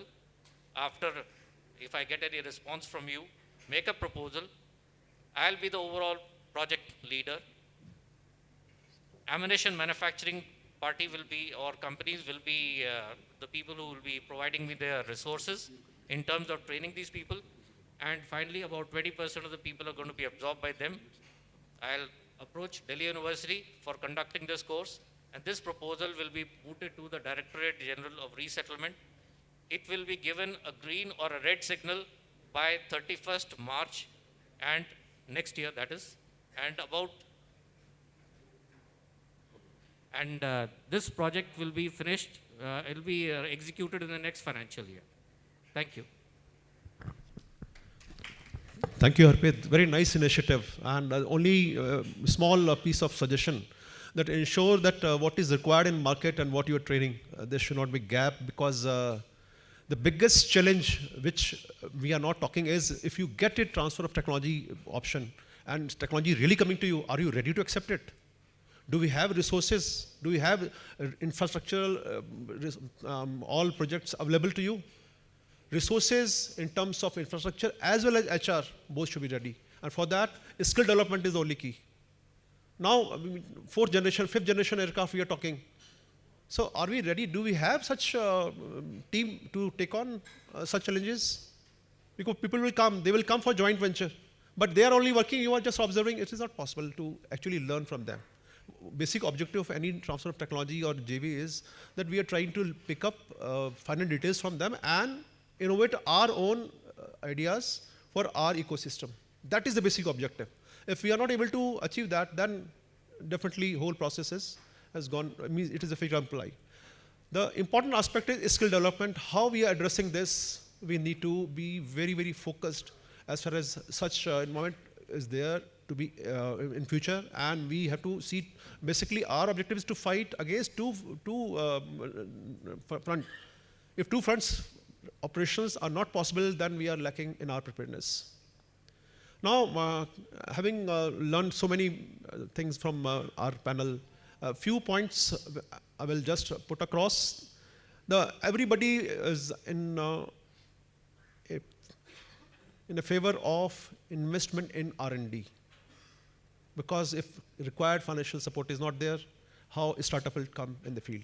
If his hand-holding is not there, then how it will be done? So requirement of, now so many projects have been launched. Index is there, PLI and various other PPP and various measures have been taken by Government of India, but point is they are more conceptual in nature than actually executable. So what is required from industry? Please come up and just convey your points. What are the hurdles? And handshake has to play. Now things have gone much better than what it was 5 years back or 2 years back. Every day we are improving as far as this handshake is required. So R&D investment will be there, but point is if we can really show that it is productive in nature.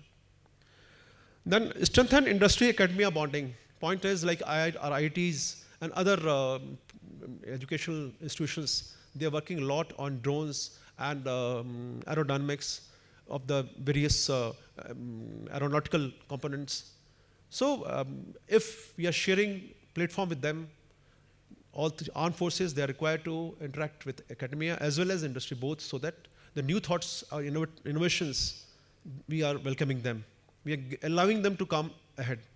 Now, until unless, like I will give example of Center for Airpass Studies, what we are doing, we are calling young university students for internship. They are with us for 6 weeks, and we are exposing them in various aspects of aerospace, air power as well as space power, both. And they are motivated to learn more. So it is a small step towards ensuring that youth is motivated to take on challenges in future. Bureaucratical hurdles, until unless it is conveyed, it will be very difficult to address them. So industry is requested, please move forward and share your thoughts, how regulatory systems can come up and ensure that gaps, whatever gaps are there in education level or in planning level, that can be bridged. And especially regulatory bodies, armed forces have trust, faith on the industry. They will deliver provided you give them ample opportunities. Have faith, definitely they will do, they will work and they will give product. Like Meher Baba competition, must have heard, it is quite fruitful. Just see, Google it and you will come to know that how it started and what are the dividends from this. Such initiatives from armed forces, definitely they give opportunities to youth to come up in a startup and ensure that our defense ecosystem is strengthened. Now, the most important factor is when we say Indianization, Atmanirbharta, is it Atmanirbharta or China Nirbharta? In place of becoming Atmanirbhar, we are becoming China Nirbhar. We are getting various components from China, assembling it and delivering it, saying that it is Indian. It is Indian because we assembled it. But are we really Bharat Nirbhar? Our objectives should be to move in that direction, where we are Bharat Nirbhar. Then only we can do. Now, problem is, everything is not available in market. So what we should do? And we know what our friend in East is looking for. So what we can do, we can look for components from non-Chinese sources, whom we can rely and develop our own ecosystem. Then last is, not the least, that financial aspect, how this is for industry basically. If one startup is not able to sustain itself, now two can join the hands, or a group can be consortia, which can come and handshake in a proper way where they can pitch in for each other and ensure that their project is going ahead. That is a small piece of advice which can be taken across, and definitely you need more interaction and more handshake approach should be very, very clear, positive. That is the only thing which can be possible. Having said this, now I'll request Lieutenant General Gaur to give you final and conclusive remarks. Thank you. On this smart ammunition, I'll just go on to very specifics. So as Indian Army, what are we looking at? And that is what interests the industry. The first thing is we have got all those munitions, all those ammunitions which are not smart, the projects will be given to make them smart. Straight. So whatever ammunition we have right now in the inventory, if you can make them smart any day. So how do you make them smart? To make kits. So can you make precision guided kits, which is a strap-on kit? Can you do that? And if you can do that with a stronger supply chain, which he was referring to, that if your supply chain is robust, where it is not dependent on foreign sources, can you produce precision guided munitions or precision guided kits either a strap-on or a new. So now we're looking at loiter munitions. We talked about we don't have a system of loiter munitions or those drones which are armed drones. We will be looking at loiter munitions on all ranges, all altitudes, and all effects. When I say all effects, it could be anti-person, just about 1 kg or maybe less than a kg. We may be looking at anti-tank, maybe 8 kg or more. We may be looking at top attack. We may also be looking at thermobaric. So different kinds of payloads that we'll be looking at. So start from a very small, munition which could be fitted to the smallest possible drone and can give me an effect. Something like a very small nano drone which can carry a certain amount of explosive, maybe 50 gram or 100 gram or whatever, but incapacitate a person is the start point to look at. That is where the world is going. Today, the soldier in the trench is not bothered from what is coming from this direction, is bothered from what is coming from the top. Which means the smart ammunitions, the smarter way of fighting would become when you will start making everything go on precision. And therefore there is a huge thing available to you. Look at the loiter munition series.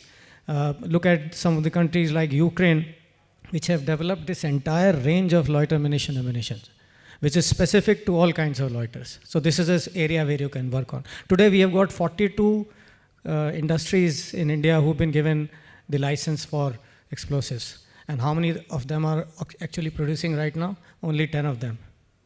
32 of them have got the license, not started producing. Maybe because they say they don't have the visibility of orders. Orders today in explosive, the world is the market. And the kind of demand that is there for explosives, and MIL is not here, otherwise I would have told them, that the price and the cost of explosive in last few years because of the ongoing conflicts has just gone up. Which means this is an area where there is a lot of promise, there is a lot of demand, whether indigenous or otherwise. As regards the policy part, you saw Zeus Numerics. He was the first person who possibly came here and for a change said some good words about the system. That it's not that the system is against the industry, but you have to understand that the industry also has to come up to the standard where there is a straight hand holding. And it happened. You must have seen those two IIT boys who suddenly got the grenade dropping munitions at 350 kilometers per hour kind of speed in a lab, came to us and got orders already. They are viral right now. How did it happen in this same system? Because they produce brilliance. If you produce brilliance, it will be accepted, it will be fast-tracked. But if you do what he was referring to, the screwdriver technology, then neither you will be satisfied nor we will be satisfied because your supply chains will not be robust. So in today's world, the first thing is that you design systems where finally the supply chain are robust and your dependence on those sources which are not robust or which are foreign is the minimal. And I think that is the way to go ahead. And I can tell you that there are policy changes happening as I'm talking to you, even coming on Saturdays and Sundays. And we are discussing it with the ministry, we are discussing it with the SIDM, and we are discussing it with the industry people. We are also going up to the NSAB and giving them these things coming from the PMO side and everywhere. The policy changes will be made to make it even, I would say easier for the industry to participate. But only that part of the industry will actually have the cake which has brilliance. And so the physics and the chemistries and the mathematics have to be set right. And if you don't get your physics, chemistries and mathematics right and only try to have the finances right, then I'm afraid the things won't go too far. So the ability to create the skill and the ability to nurture the skill, ability to find the talent, and thereafter finding an ability for somebody to fund it is the approach and not the other way around. If you don't have the skill, don't pick up an R&D project, because then you will blame the system that I have been working on it for 5 years, but since you are not working in the right direction. So please choose very carefully which areas do you want to work on. And I can only say sitting over here that the support from the armed forces, Indian Army will be 100% or 200%. Anybody wants to come and visit us, wants to talk what we want to buy, what time frame do you want to buy, should I go ahead or should I not go ahead, everything will be told to you. So there is nothing which is going to be hidden in terms of your efforts and our support in terms of taking you ahead. There is a large requirement of ammunition. There is a large requirement of making these ammunition smart. Today, these challenges which have been given in the compendium are a testimony to that we want proximity kind of ammunition. We want to convert the 70 mm or other things to, we are buying a gun which is now going to be having a smart ammunition, which is the successor AD gun, 220 of them, which is right now, of course, coming with the support of Italy. Produce something like that, where there is a programmable, gun which has got a programmer and a smart ammunition. And today we are waiting for the trials because the ammunition is coming from Italy and they have not given it to us. So that's the status we are in, where we feel pained that at least somebody should get up and produce something which we can say, okay, let's start. So take DGQA on board, because ammunition is one thing. I will not start firing till he clears it because of safety issues. So if you do not first get your quality right, the ammunition will not be accepted by the armed forces because it involves the safety of the troops. Therefore, the entire ecosystem, like very rightly said, has to start from skill development, finding the right project, finding the right partners, involving the DGQA, involving us as users, and then blaming the system that, everything you did right and the system did not support you. I can only say that we will support the industry as much as the industry supports us, as long as it meets our requirement. And if the case there is any issue in terms of not understanding the requirement, n number of times come to us. We created Joshimath kind of an environment, we created Babina kind of environment, we created Pokhran environment, we created Mao environment to give you an electronic warfare environment for all the drones. We created EW situation for you and asked you to come and check yourself. And the industry knows today, who are the drone manufacturers, that you were found wanting, you were shot. And now you know that you have to actually come up. So we will create such situations for you to come up to our level of requirement, and we will fully support you. Thank you very much. Thank you, sir. So consistency with quality, with innovative approach, that is the only key. Thank you very much. Now, last time, about 5 minutes are still left. We started 1:35 and it is 2:30 now. So anybody, any question, please? Mike, please. Yeah, please.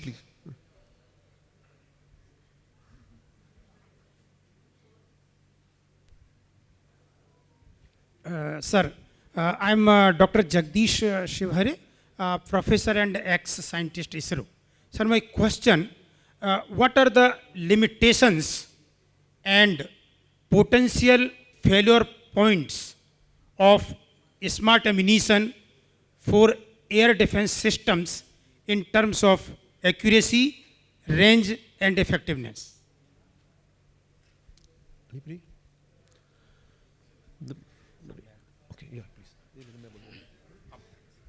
The basic thing, if you remember, I mentioned 2 elements for any smart ammunition. First one is precision, how rightly it is going, and CP should be as minimum as possible.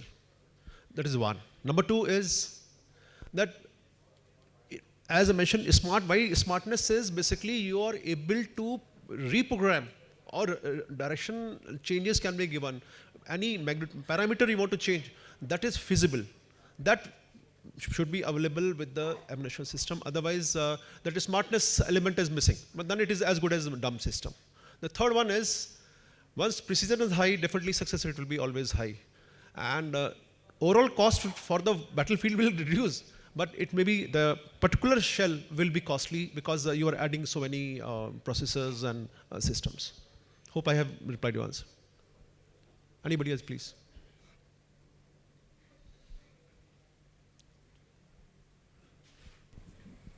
Okay, so thank you much. Thank you, panel.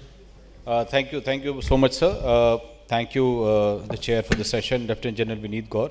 Thank you, sir, for your address. And you rightly said that you are giving 200%, and that we can see, the industry can see the support we are getting from the Indian Armed Forces.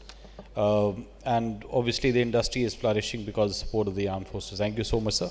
Thank you, the session moderator, Professor Dr. Dinesh Kumar Pandey, Senior Fellow from CAPS, Lieutenant Commander John Livingstone. Thank you, John. Colonel Arvind Mulimani, Colonel Aman Kaushal, Shri Ahmed Faraz, he has just left, Colonel Harpreet Singh Jaiswal. Thank you so much for a very comprehensive discussion, sir. And we'll after this conference, we'll prepare a report, a post-event report, which will be submitted to your office also, a copy of that, so that a kind of roadmap can be prepared. And we would look forward to do the next session of this AMMO Power, to look more deep, dive more into these subjects. Thank you so much for a wonderful session, sir. I would like to conclude. Before concluding, I would request and invite Shri Arjun Atluri, the co-chair of the Defence Committee, phdcci, to kindly facilitate all the dignitaries on the dais, starting with the session chair, Lieutenant General Vineet Gaur, the Director General Capability Development, DGCD Directorate, Integrated Headquarters, MOD. Pulkit Sachin, you can join on the stage. John, go now.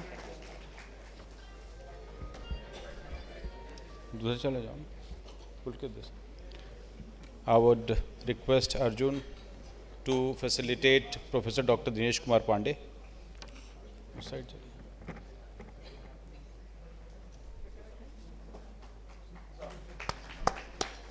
Well moderated, sir. Thank you so much.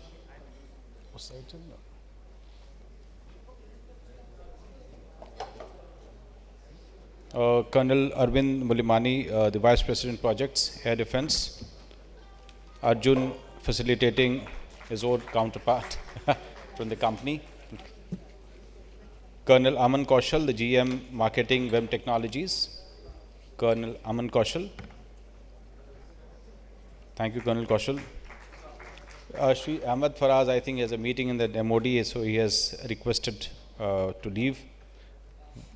And Colonel Harpreet Singh Jaiswal, and very well said, sir, and good points you put up. Thank you so much.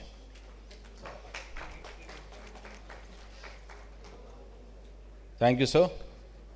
With this, we come to the end of this session. I would request all the dignitaries to kindly come at the forefront for a group photograph.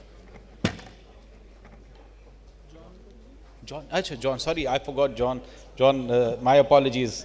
John has been my friend, and Lieutenant Commander John Livingstone, sorry. You were the first one to be awarded.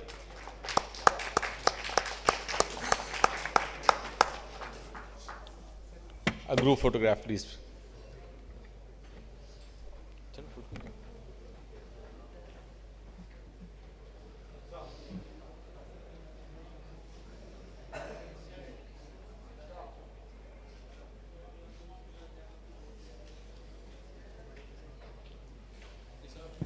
Thank you so much. We come to the end of this session. I would request and invite everyone for a lunch that's open. Thank you so much, all the dignitaries and delegates for this conference, for their presence in the conference.